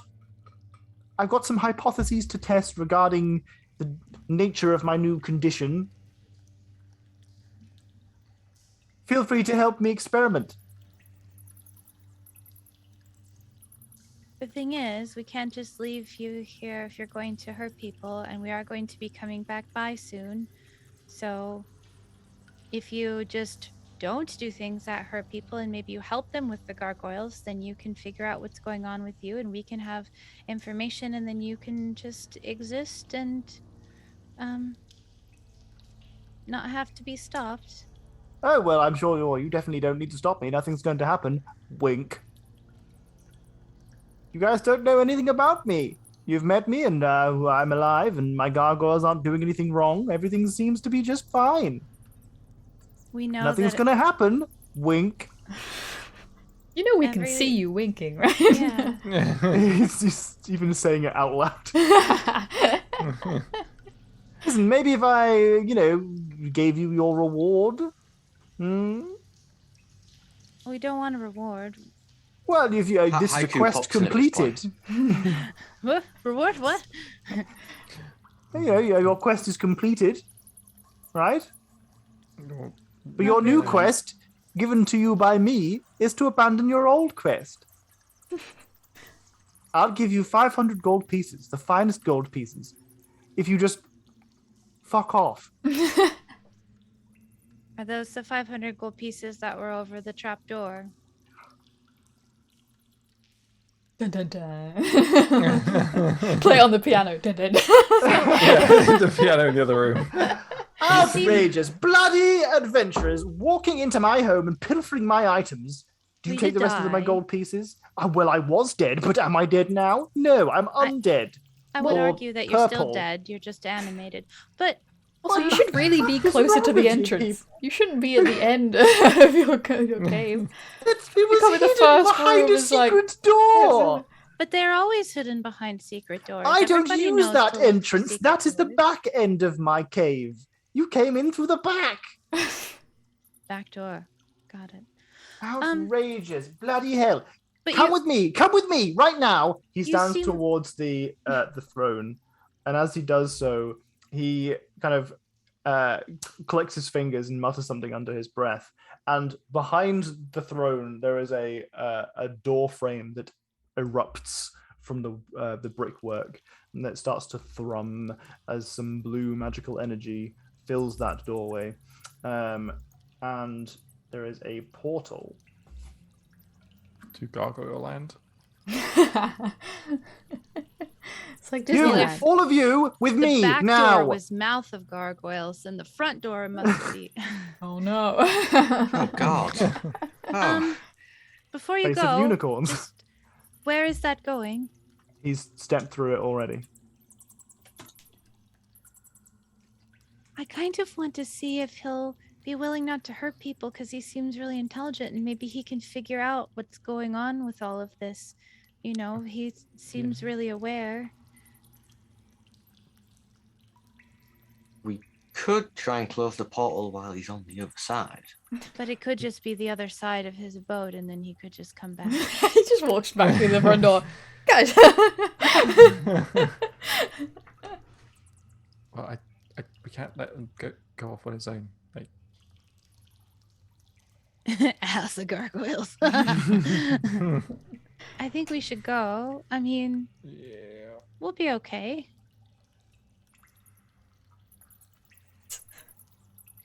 I'll step through. You step Well, through the once portal. Randall goes, Nerly goes. Okay, so you guys step through immediately, one after the other. Yeah. Mhm. Okay, fantastic. Yeah. All of you? Now All are become going? Some Nugget instead? Okay, fantastic. horrible adventurer blob. The teleporter incident where you both go at the same time. Just this horrible top end early. amalgamation. Yeah. Okay, Top well, end you of step haiku, through- bottom end of horror.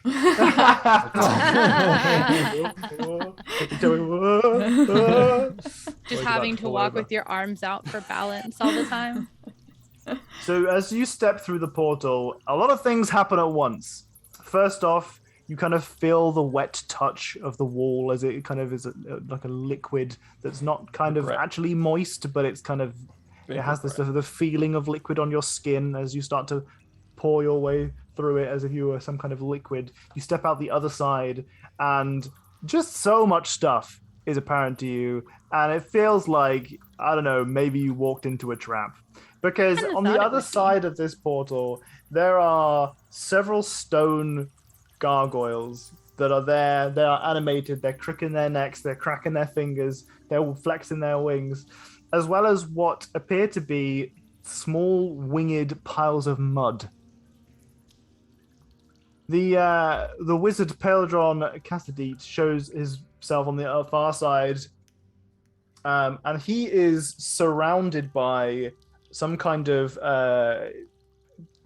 almost a slightly translucent silver orb that is kind of thrumming quietly as it surrounds him. It's got a shimmer on its end. But as you step through the portal, immediately you recognize that 2 spells have gone off. You can see the floor underneath you vibrates for a second, and a sigil appears on the ground. And as it does so, it lights up, and you can recognize that 2 spells have happened. The first off is apparent to you because there is no sound.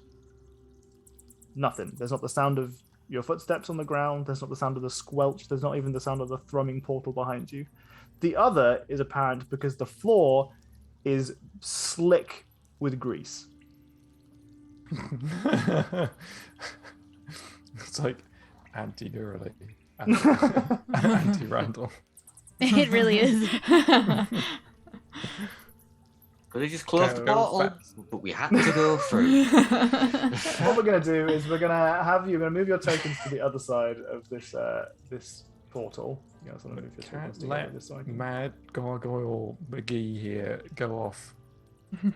But we Oh, could. sorry. I thought that was the other side of the portal. It's okay. It's okay. I'm moving you together. I thought you were telling us, okay, move your tokens to the other side of the portal. And I Nope. was like, okay. And then I was like, this doesn't look right. I don't think I was supposed Randall to do and that. Nerily went through first, but then Nugget, Oro, and Haiku were short after. So you guys, if you haven't noticed where your tokens are, you're all the way up here. Mhm. We will have our initiative. You guys want to all roll your initiatives, please. You are face to face with Peladron, and he is looking fucking livid. He also looks lit the fuck up. There is some kind of orb that is surrounding him. You can see that 2 spells have gone off your feet. Great. Haiku's moved a lot better. It happened yesterday in the one shot as well. I get every initiative roll. I get fucked. You could have rolled lower. Oh, it's a square. It's not a circle. 10-foot square. Centered on a point. It's even larger than that. Bear with me whilst I draw a bunch of spell circles. Okay, I'm just reminding myself what my character does. Stabby, stabby. Stabby, stabby. There's a 10-foot square centered on a circle. Pete, stop giving me this circle. I keep accidentally using circles. Oh no! All of my attacks are doubled. Wait, what? Everything in my Fucking weapons goddamn. tab is doubled. I thought Oh, that yeah. as well. Oh, wow. Mine too. Mine's Yeah, I've got a lot of darts. Like it's gone up. Oh, it's keeps going forced up. all of your. Is it forcing all your equipment into your attacks? Oh, mine are 4 times. They're not 4 double. times. Yeah, mine are 4 times. Except my Not all quarterstaff, of which is only in there once. Yeah. You know what I wait, bet 1, it is? Do I have 4 daggers? Oh, it no, says I've got 5. 4 5 times. quarterstaffs. Wait, what? I've got 9 darts, but only 4 of them have appeared. Why are in you my doing this, thing. Roll20? And Just Why let is it. it one of We'll my- just let it do its thing. I'm sure it'll sort itself out eventually. I'm What sure does they're a getting the 10-foot back square option. centered on a circle look like? Is that just What? 2 by 2? I think you're sounds like. centered on a So point, this is on right? a point. Oh, okay. Yeah. So what you can do. So this came up in a game recently. When it's centered on a point, it doesn't have to be centered in a 5-foot square. So I think that's the point of saying Yeah, it's so you're centered doing on a it- yeah, point. yeah. Yeah.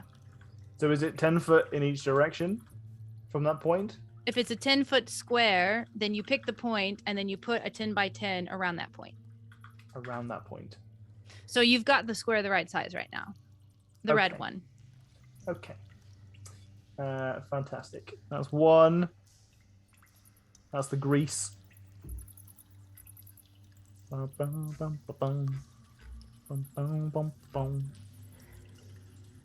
20-foot radius sphere.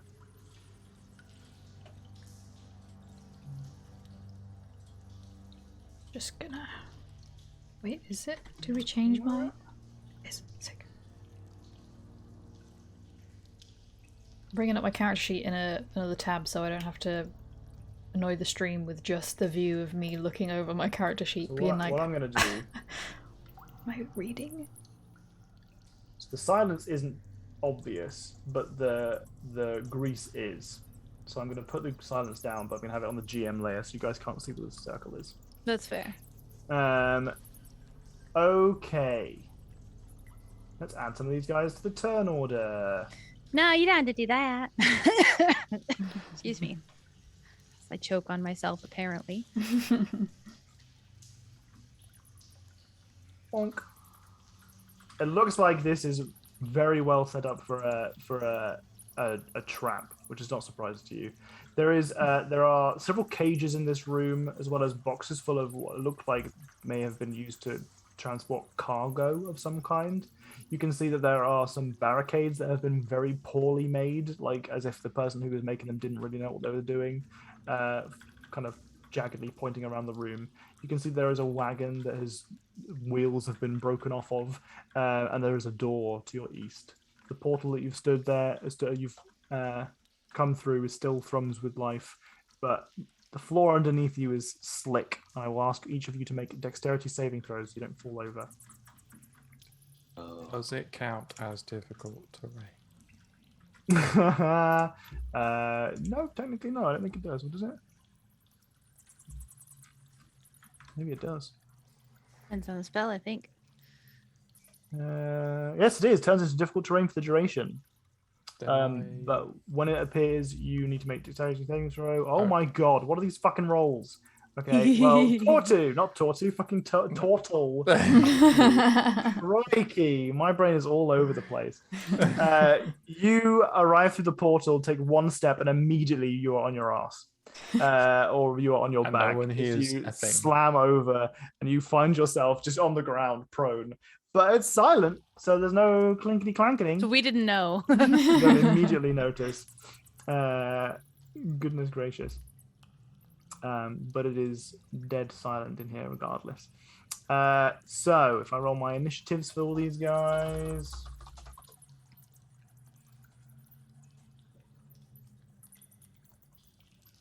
Migu has joined the party. It's Get the funny 'cause notification banner. Tortle gets me mixed up with lots of different people. So it makes a nice change for someone to get me and Tot mixed up. That's fun. This is how Haiku dies on their back. There are worse ways to go. Are there? We've got some interesting initiative rolls here. Okay, so we've got at the start of our part. Should we see if there's like a little. Oh god, the initiatives.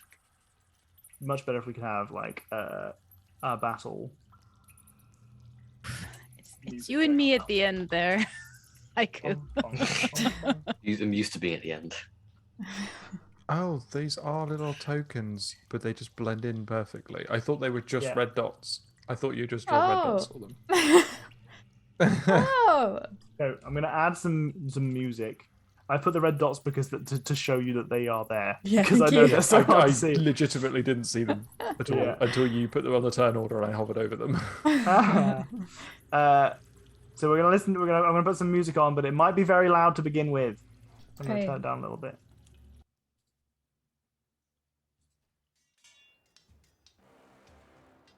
Fun. Oh.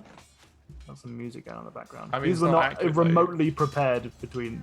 Oh yeah, no, that's right. You hear fucking nothing because you're in silence. But It's just the sound of Haiku on the back. it would have been better for her just to be like, whoa.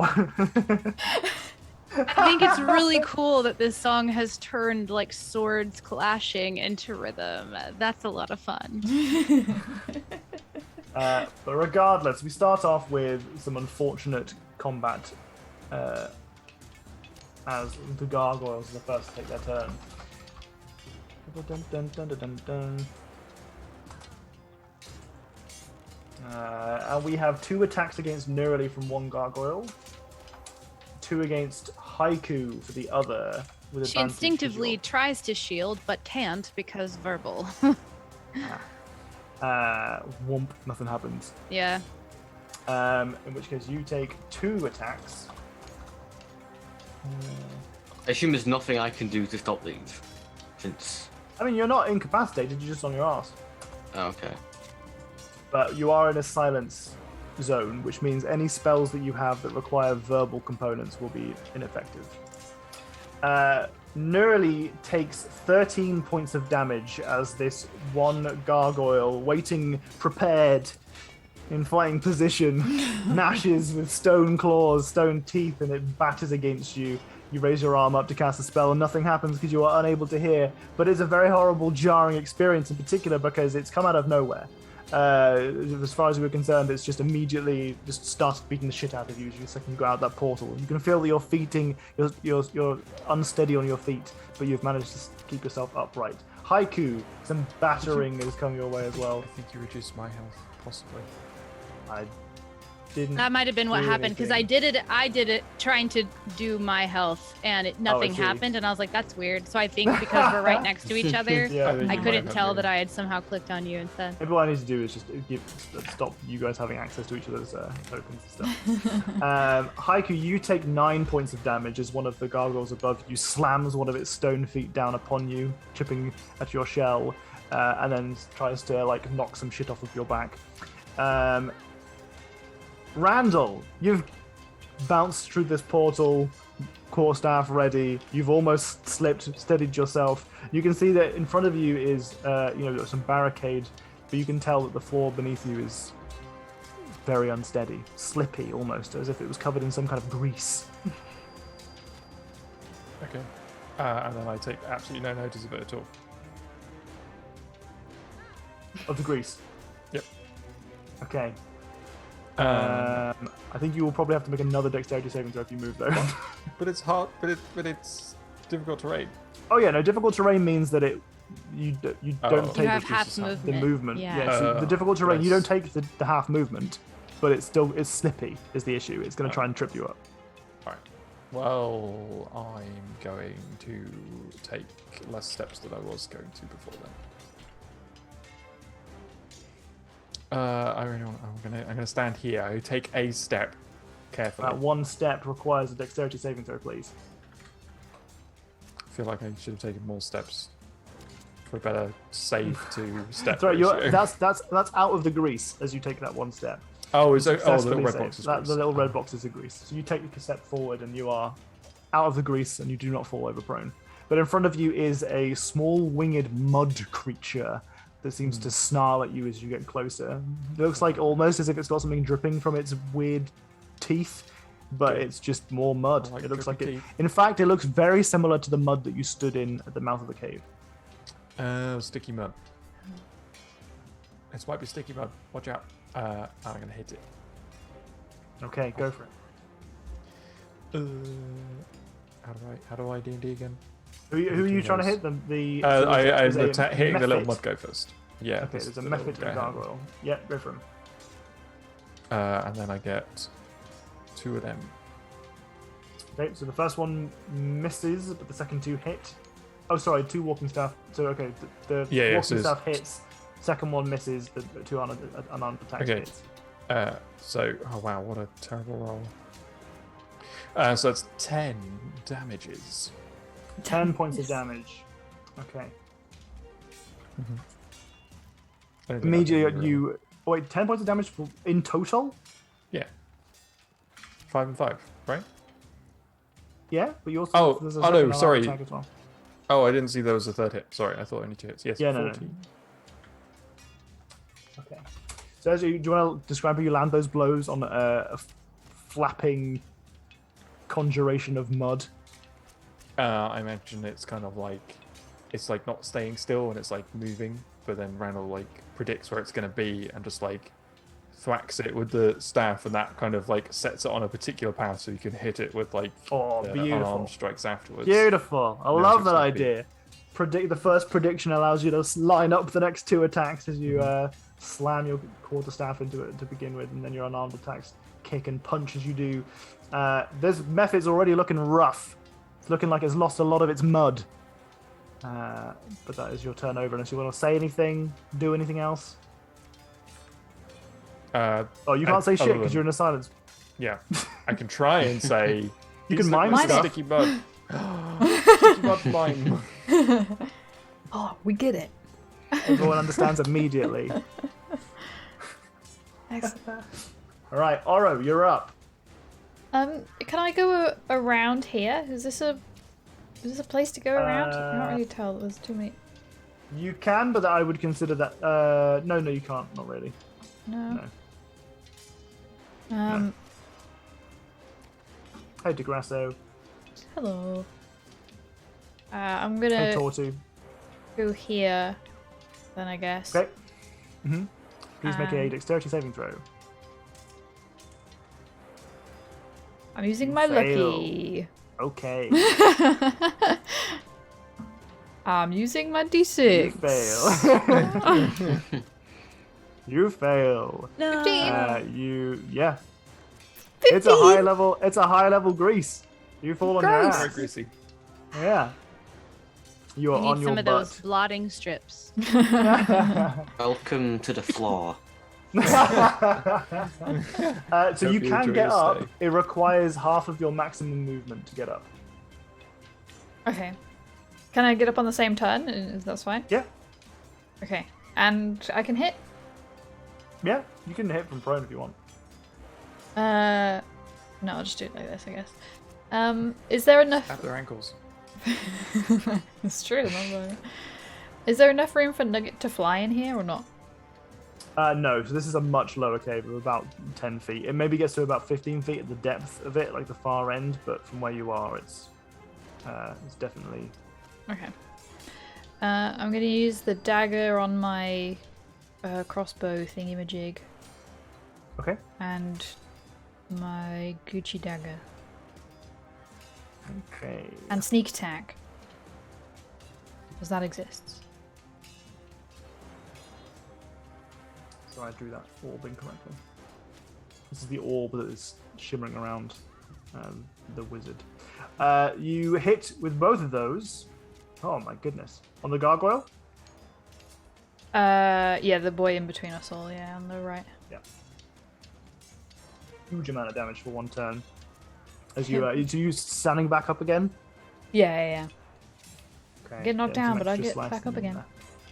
Okay, fantastic. Well, you land a couple of blows. You want to describe how you land those on a gargoyle? Big old chunky, snarling monster made of stone. On the way up from me getting up, I like have some stabs at him. Yeah! Whoosh, using the momentum. Whoosh. Mm. Get some uppercut action with our Gucci dagger.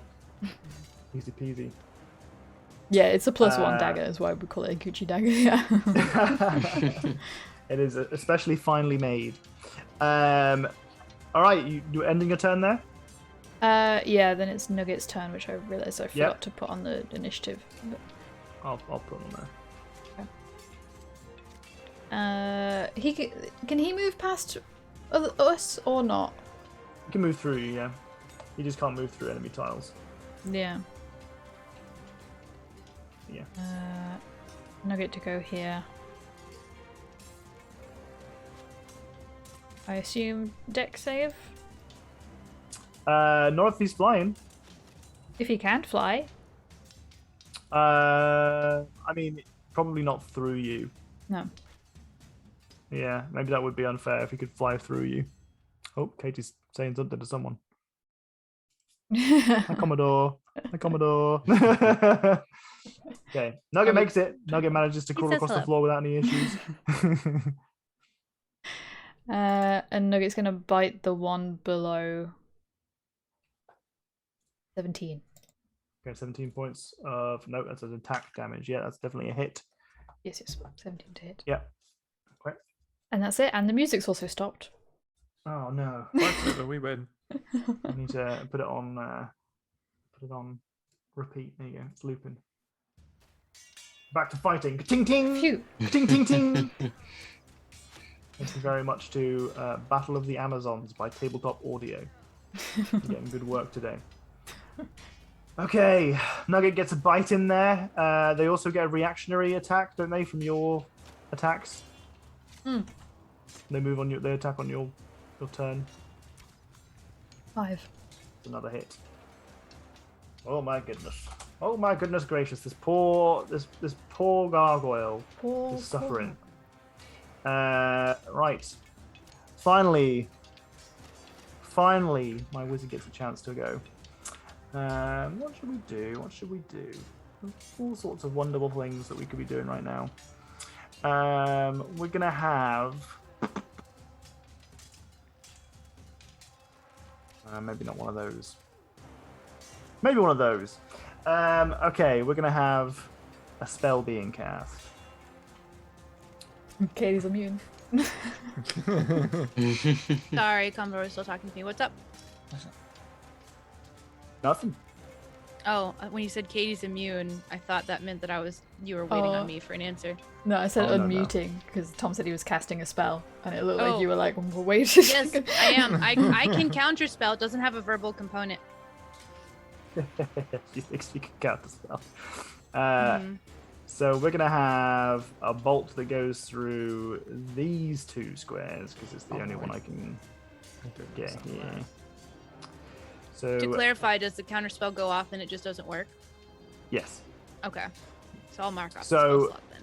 the wizard starts to cast their arms around. You can see that he's got a wand in his hand, and he holds it back and he brings it forward. As he does so, a crackling beam of lightning starts to shimmer around the rod in his hand as he casts it forward. And I would like everybody, and by everybody I mean Nugget and Nurley, make a dexterity saving throw, please. What happens with the counter spell? I'm asking because I want to know if Nurley can tell that it was like blocked or if it just didn't work because the spell was too high. So you could roll an Arcana check for free, and I'll let you figure out if you roll high enough. You definitely fail that. Nugget Yeah, succeeds. that's fair. Well, if the counter spell would have worked, but the spell is too high, then she'd have to make like a check. Yeah, I'm aware of that. But I'm asking for an Arcana check to give you extra information. Oh, I see. She's not very good at Arcana. What's a 7? Yeah, we are. Oh, that's right, you rolled that. We can see that there. I was rolling stuff at the same time. No, she has no idea, in the first instance, why her spell did not work. Nearly takes 27 points of lightning damage as a lightning bolt courses through the chunk of our players here. This is fine. I'm unconscious. Nugget, no, you're unconscious already? Yeah, I only have 38 hit no. points. Poor baby spellcaster. And Nugget takes half of that. Oh, sorry, what was it? 20, 27. 27? Boop. Poor squishy Neurally. It apparently goes to negative now. It should not do that, so I'll put it at 0. Do we round down or round up? There's a rule in D&D where you always round down. Mm-hmm. But 0.5 rounds up. Oh no, I know.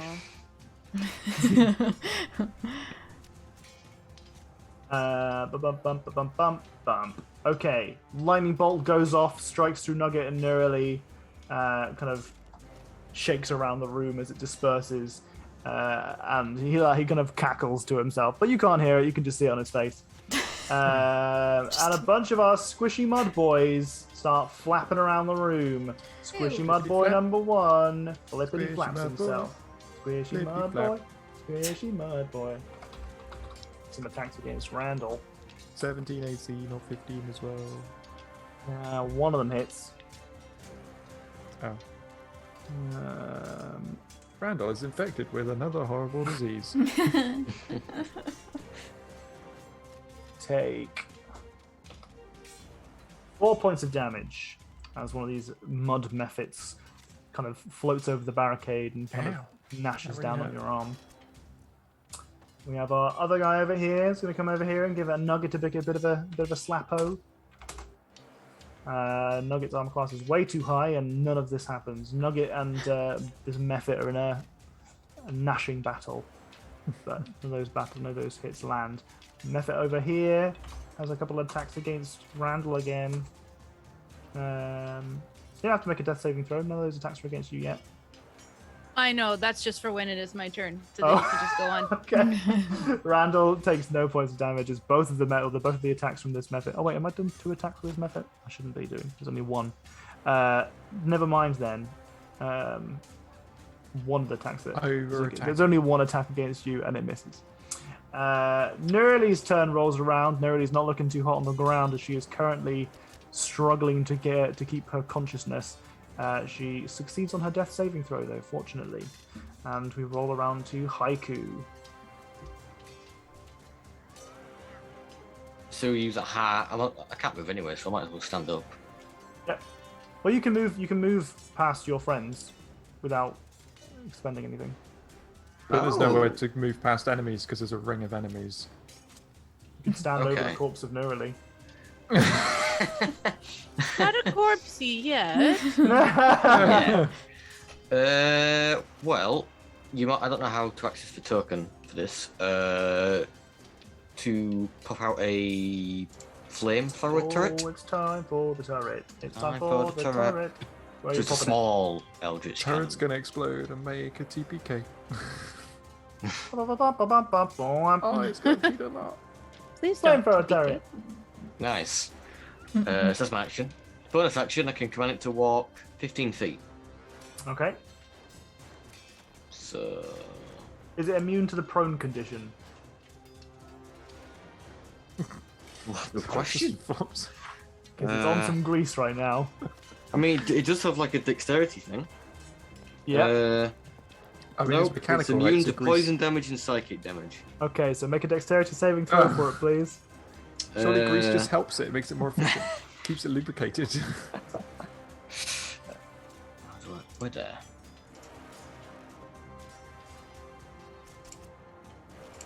Avocado-based ice cream? Ignore the advantage. It's stuck on advantage for some reason. Okay, it slips and falls over. Does it explode? Wow, that's cool. It's really Back up. good. Chocolate. Wow. But it can get back up, can it not? Because it hasn't Oh moved. yeah, it can get back up. Yeah, but it needs to use half of Then its it can movement go to do down. so. Okay. Which, since we're rolling down, I guess, and it only has 15 movement, then we would be rounding down to 5. 5. Yeah. We'll give it another go. Try and move out of that. Yeah. Uh, I mean, it only has to make the save once. So once per turn, so it can move. okay. Boink. I assume. I haven't read the spell again. Surely it's 7. What? Yeah, but we can't round. You can't move 7 feet. Yeah, can't move 7. Oh. It's probably a bit too close to do anything, so I'll Is end it it there. that when you fall over, you have to. Oh, a creature Go that. Oh, back no, in. no. Fall prone. Yeah, okay. You can keep falling prone in a turn. That's fine. There's nothing about falling on your ass that means you need to stop. Okay. So it moves there and it makes an attack in what direction? Sorry. It's a flamethrower, so I don't think it's a good idea to attack so close to nearly. I mean, you can angle it in a direction that doesn't hit nearly, surely. I don't know if you can. I suppose Is it a cone? it's a cone, yeah. Yeah, go on then. could point it in It'll that waste direction, most right? of it, but yeah. We'll Yeah, just- you just could do like that, right? point it where the edge of the cone just goes diagonally and hits the gargoyle and the one mud Yeah. thing. Yeah, so we'll just get it on the edge. I forgot what that does. So is that the method as well? I think so. It's assuming it's got enough range. 15 feet. So Don't know, I Hey. think so. What's the DC? would be enough. Just make a dexterity saving throw against your spell save DC. What's your spell save DC? Give me a second. I should probably have this written down. 15. 15. Okay. Both of them fail. As your Oh. turret spews forth a plume of flame that coats both the gargoyle and the mephit, doing how much damage? 3d8. Oh my goodness gracious! Oh my goodness gracious! You toast the gargoyle and annihilate the mud mephit, Yeah. which, as it dies, bursts in mud. Which that's the correct response to that. Yeah. So Nugget, please make a dexterity saving throw. Okay.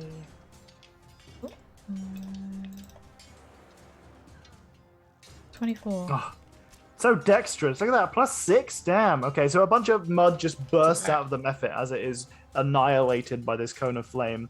And the Nugget just manages to kind of just like use his wings to defend himself, to guard himself, and dodge slightly as the mud sprays all over the floor. Kind of hisses a slightly acidic way as it hits the ground.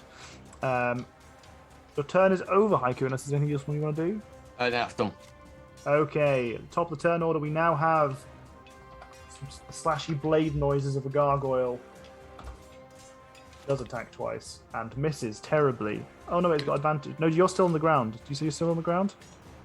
Me? Did you say you stood up? Yeah, I stood up. Okay, in which case it does miss twice. Very sad. Cool.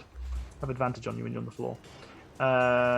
Okay, both those attacks are against Haiku. Both of them fail, as unfortunately for the gargoyle, your shell is too sublime, too thick, too many C's on that shell, too much stuff on the back, as its claws and its teeth can bounce off of you as it tries desperately to try and destroy anything that it can. Randall. That's me. I'm going to attack 3 things. I'm gonna do walking staff on the gargoyle and the mud dude in front of me, Okay. and then a normal hit on the other guy. Sure. Yeah, 1, 2 of them, and then 1 of them. Okay, so the gargoyle one hits, the method Okay. one misses, the second method one does hit. Okay, on the gargoyle one, I'm also going to add a deft strike. Ooh, a deft strike. Yeah, where I get to do an extra Fancy. d6 of damage. Ooh. Ooh. Oh, and also I'm going to use my combat d6. Yeah, on the middle one, because I've remembered that I have it. Oh, to add to the hit. So the 10. That does hit. Okay, Jesus, so that's okay. 11. 11 So points of damage for that, the northern method one. yeah, Want to describe these attacks for us Northern wild as you method. annihilate the mud method in your barrage of so attacks? it's like a little whirlwind attack. So it's like donk on the gargoyle, and then like hit the baseball the method in front of me, just like boing way off into the distance, and then using like that momentum, just like swing a punch into the one on the left. Beautiful. As you donk that one out of existence, it explodes in a muddy, acidic Away from me, because I hit it away waste everywhere. And I'd like you to make a dexterity saving throw, please. from me. Of course you would. Of course you would. Is there something evasion would help with? No. Oh, damn it! Why are my PCs rolling so high?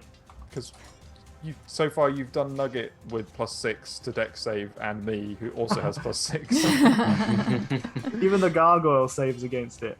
Need we scroll back up to see the lovely 4 that I had and how I collapsed? Maybe not everyone's rolling the best. That's true. Fair point. Randall, is there anything else you want to do with your turn? Yeah, did you do the 5 damage on the gargoyle? I did. Yep. Cool. And then 8 on the guy on the left. Mm-hmm. Okay, then I'm going to step 1, 2. 2 step. Okie dokie. Fantastico. Well, we move along the turn order to Oro. Nearly needs some health. Nearly needs some health. Yeah. Okay. I have that health potion. You do. You can force feed it to her. I'm gonna pull that in her mouth. Get Glug, that glug, glug, down glug, glug, glug, glug, glug. Hold the nose. Yeah, get that. Yep. That's a Massage basic your throat. bitch health potion. Woo! That's 2d4 plus 2, 2d, right? 2d4 plus 2, yep. Do I have to roll Ooh, that? 5 hit points. Hell yeah. It's enough for you to cast cures. Sure is. And that's an action for me, right? To do that. Yep. It's the rare time when Nuri goes down and you're realizing that your healing spells throughout your party are limited to one person. Yeah. It's Scrape time to together. start stocking up on health potions. Yeah, true. And I can't hit with my bonus attack, can I? It's only when I'm hitting. No, you can. Yeah. Yeah. So you have you've got a dagger. Mhm. Wait, have we been letting you out of an attack? Oh no, you don't get a second attack because you've got you're the UA ranger. Never mind. So you can use your bonus attack, your bonus action to attack with your dagger, with your Gucci dagger. Right. Okay. Other classes would simply use their attack action twice, Right. but you have an attack action and a bonus, and your attack action is only one attack. It doesn't matter. You can just do that. Okay. You just All right. I'll hit the. Oh, you can only use your bonus attack action to attack if you have used your main action to attack. Really? That's true? that's what I kind of remember happening, but I was like, it's been Oh. so It's long. like now. you're attacking with your second. It's like a bonus to your attack, right? Yeah. Okay. All right. It's I like didn't a know that. follow-through attack. Yeah. That makes sense. That makes And sense. my unarmed strike. works Bummer, as well. bro. Bummer, bro. All right, I'm Bummer, bro. gonna stand out of here then anyway, and have to do a thingamajig, I guess. Yep. I'm gonna use my lucky feet. And slip Okay. and fall. Oh, you have 7 decks. You managed to. Yes. You managed to be a-okay as you steady your footing out of the grease, off the slippy floor, onto the stone. Still, everything is silent to you, however. Okay, I'm gonna hit with Nugget on Nugget's turn. Bite the dude, the red blob Okay. in between us. Yeah, red blob above you, the little mud mephit who blends in a little bit. Oh my goodness! Nugget. Gee. Dingy bite. Nuggerino. Wow. Is everything still silent for me, by the way? No, you can hear things now. Oh. Mostly you can hear the muttering of the wizard next to you as he starts to cast spells. And the quiet thrum of the magical orb around him. I would have mimed that you can hear. I can hear over here then. Oh, okay. Okay.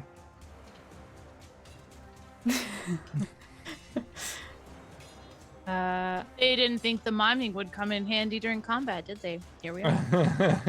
We proved them wrong. Is there one under Randall right now? There's Yes. one. Yes, there is. There's Can't one, find him on the like, turn order, here. so Oh, is that? You're telling me there's been an additional mephit in this combat this entire time? you didn't Thanks. see him. I didn't even see him. Yeah, it's on turn. Oh, did you just add them? Yeah, I just added him because he wasn't there. Oh, no, well, then clearly they weren't in the fight, so Now he they gets to should be go. deleted. Thanks, Jenny. You're welcome. I wanted Nugget to move there, and I was like, there's a red dot there. No. Just leave it like that. Oh no, wait, Two Nugget weapon can move fighting there. is pretty blah. That's fine. Yeah. You've got the two weapon fighting feat, haven't you? Yeah. Yeah. Okay. Maybe we will add that then. That you can attack with your offhand as a bonus without having to have taken the action. Okay. Because I think it makes sense for you to, if you've invested in the feat. and Oh the no, feats I a bit don't have it. I underwhelming don't after- have it. I don't have a feat. Oh, for you that. don't. In which No. case, haha, sucker. I have a no, homebrew feat. Battling. But I think that's just for our bonus action stowing bow to get out daggers. Ah, thing that yeah, we yeah, did. yeah. We did a homebrew for that. Yeah. All right. Continue as you were.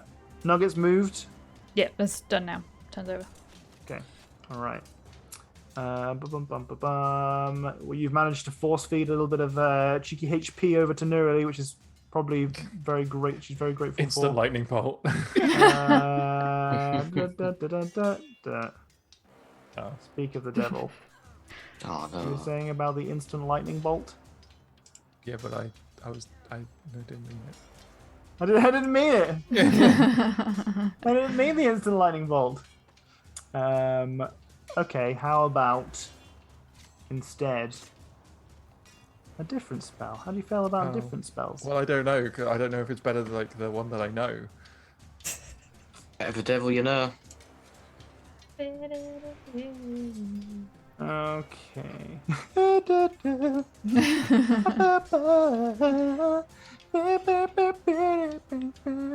Okay.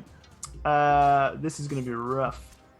So we're going to have, I think just about everyone in here is going to be hit by this, actually. Good.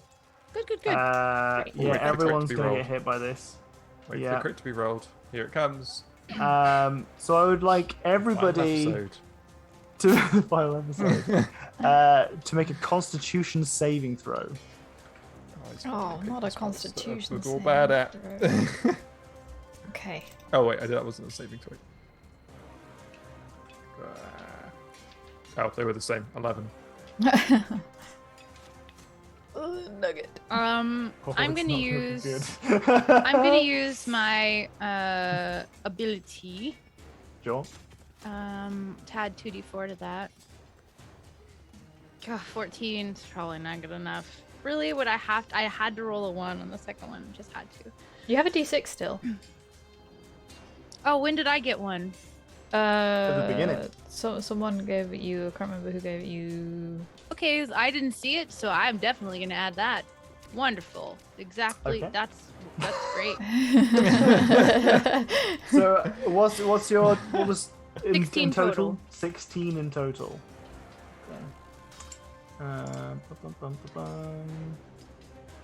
Okay.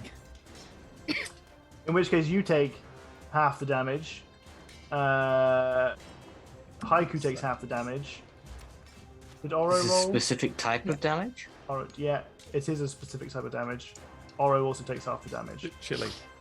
It is very chilly, yes. You are blasted as the wizard brings his wand back around and casts in front of him a cone of cold, a billowing wind that turns into shattering icicles, coat every single person in this area. So, actually, can the turret take damage? The turret can take damage, yeah. Can the turret also make a Constitution saving throw? We're also going to have a Constitution saving throw for the last mud method, so the last 2 mud methods, which is a fail and a What about the fail. gargoyle? The gargoyle's going to have one as well. I'm just doing it now. Also failed. So they all take 36 points of damage in Worst total. of teammates. 36 points of damage. 36 points of ice damage. Yeah, dead, and Do we dead. take 36 points of ice damage? Both of the methods are dead, which means that they explode in mud. So Nugget, Randall, and Oro, please make dexterity saving Wait, is throws. that an AoE thing? Yeah. I suppose it's not. Does my evasion help with that? Means did you successfully save? Well, I haven't. But it's dex save versus AoE. Yeah. Yeah, so evasion takes half damage. Like, it helps you after you succeed. Yeah. That you can then choose to ignore the damage you would have taken. Don't you also take half damage even if you fail? Something You take like you that. take half damage if you fail. If you Yeah. succeed, sorry. Unless you you have can- evasion. If you succeed. Oh, it only the works on a cone of dex cold- save. Oh, interesting. Oh, it's on Oh, you dex. Oh, I works on a thought dex save. the mud thing was... Yeah, so it doesn't work for Oh, the Cone of mud Cold. the mud thing is a dex The mud- save. Yeah. Yeah. The mud thing is a dex save. In And which was case, it 2 or 1? it was 2 for you actually. Yeah. Yeah, I thought so. Double mud. Mud Okay, me, so baby. you are mudded. Nugget is not muggeted. Muggeted. Oro is. Are you using that? Wait, one reaction. Oh, we're getting an Yeah. absorb elements spell being cast finally. Yeah. Okay, all right. Are you? I assume you're. It's S is somatic. That's somatic, yeah, not verbal. So you can cast that. Okay. You can cast that whilst you're in the silent orb. Nice. Um, Just get resistance. you get resistance to it, so you take half of the damage. So I take half and then half again. Yeah. do you Of round at the end or 36 during? damage. Was it 36 damage? We'll say. Yeah, that was so the total was 36. Okay. So nobody's down again. Oh, I'll just get Katie. ahead of my next turn again. It's fine. Oh wait, I need to take 36 damage, don't I? And Nugget takes fully You failed, 36 yeah. damage. Yeah. Oh, not. Oh no, wait, Nugget saved. Saved on the mud. Oh yes, no, the Constitution is they failed. They did the full damage. Randall, you are also restrained as the mud drips off of you. It's just too sticky. It's holding you in place. Sticky mud. This is rough. Our party's in a difficult situation, but both gargoyles are dead, and so are all of the methods. All the mud methods are down. It's just you guys. Yeah, the main the damage dealers are wizard. gone. Don't worry, guys. Damage dealers are gone. Okay. Well, this is as good a time as any to leave on a cliffhanger as we get to the end of our session. Oh, it's 10 in the o'clock. middle of combat. Oh, It's 10 o'clock. Mm-hmm. Okay. You don't want to get to the top of the turn order again? Or That really is just one more turn because all I did was a death save. So really, just haiku. Yeah, go on then. Yeah, death save from Nerdy. She succeeds. Haiku. Oh, that's the wrong button. 5, 10, 15. Flamethrower. You're gonna do that on your team? Is that what you? It just turns around. Yeah, It's over. I'm tired of this campaign. This guy seems cool. I'm gonna go with that instead. If I were to do that, I would have commanded it to explode instead. Yeah, so the best part about the cone of cold is that the mephits, the gargoyle was turned into an icicle figure. The mephits turned directly into ice, but then fell to the ground and exploded into shards. So actually, you wouldn't be covered in mud because that would make no sense contextually. So in fact, you are not restrained. Yeah. Which is very because I mean, though technically they died, and it says nothing in the rules about them. Oh, if they become ice, they can no longer have their death mud explosion. It makes no sense for me to say that they get turned into a frozen statue, and then when they hit the ground, they cover you in mud. Instead, you take 1d5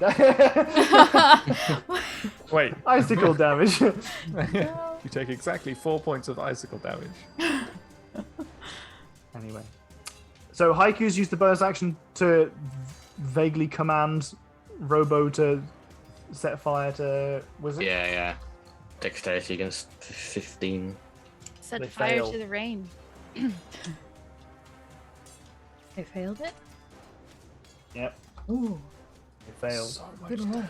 You can see that the fire kind of jets its way into and around the bubble. Like the bubble doesn't seem to stop the fire at all. Wait, does it? What is the type of attack? Dunno. We don't know. What's the type of attack for your turret? What's the precise wording? To the book. Consult the tomes. Does it say make a ranged attack? Or is it just a dexterity, like... No. It says mechanics hails fire in an adjacent 15-foot cone that you designate. Each creature in an area must make a dexterity saving throw against your spell save DC. Compared to the force ballista, which says make a ranged spell attack.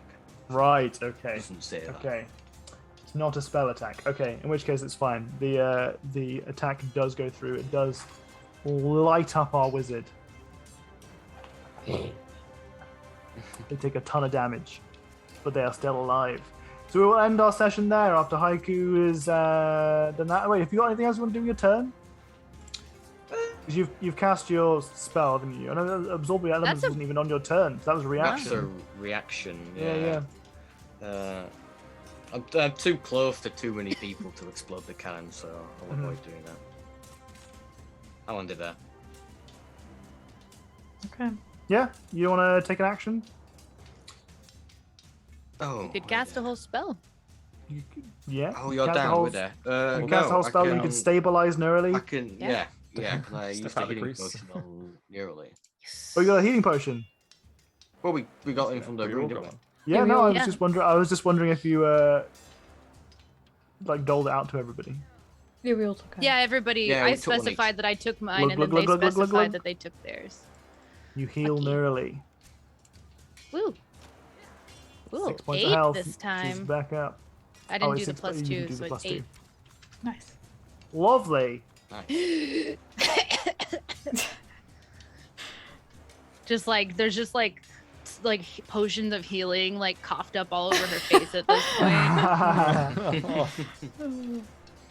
Adam, I have already used it for that purpose. Thank you very much for acknowledging the anti-Katie wizardry that I went to for this encounter. Right. Nuri's back on her feet. Nugget's looking pretty rough. Randall is rough as Absolutely well. fine. Wait, did Randall's the overlooked. did the turret make its Constitution saving throw against the cone of cold? Yeah. I thought I did one for it. Shit, Can't this see could it. change everything. This could change everything. Yeah, Seems to he be one rolled time. 2 Constitution saves, Oh, so did he? yeah, a 21 and then a 13. Yeah. Oh yeah. Oh yes, you did. Keep Okay, in forgetting which case it about that for some failed. reason. It failed, and it took the full damage. 36 points of damage. Oh yeah. No, I already did the damage. It's got more than 36 hit points as a tiny little baby turret. It's 5 times my artificer level, so it's 45 Crikey. health. Crikey. The Thank you, turret and I has am. more hit points than I do. It's so He has the same number of tanky. health points I have. It's so Does more damage than tanky. me. Officially, the new tankiest team member is the turret. All right. Yeah. Christ. Okay, well. Our tanks, it's 1 turret and 1 nugget. Can we put the turret on nugget and then do aerial attacks? God. Nugget's just flying around with a turret of flame on top of it. Oh, Need sick. sharks with laser helmets when you could have a nugget with a turret Oh helmet. my god. Just saying. The Shit. turret will outlive all of you. No, Evan, don't say that. The game that we were playing yesterday, we had 2 spellcasters using Animate Dead of some kind, and only one of them was willing to name their zombie. So we had Betty and the other one that no one else wanted to call Meat Puppet. Didn't have a name. I miss Betty. Rest in peace, Betty. Nugget rolls a bat 20. Very good. Very Oh. good. Oh Well, my anyway, God. we leave on a little bit of a cliffhanger. Our party's looking real lit up. That is 1 bad roll, or a bunch of bad rolls away from, maybe 2 bad rolls away from a TPK if we get another Cone of Cold. We'll see how that goes. It's looking rough over here. So next session when we play, it will be Halloween. So spooky. And we're going to do super budget cosplays of our characters. As the DM, that's going to be something else, but we'll see how that goes. I'm excited about it. It's going to be fun. So we're going to be playing again on, assuming none of us are hit by illness. But hopefully we'll be playing next week. We'll do a little budget cosplay. That'll be fun. Oh man, I know for a fact that Randall's is amazing. I'm so excited. I'm so excited for Randall. I'm so excited. But apart from that, we're done for today. Yeah.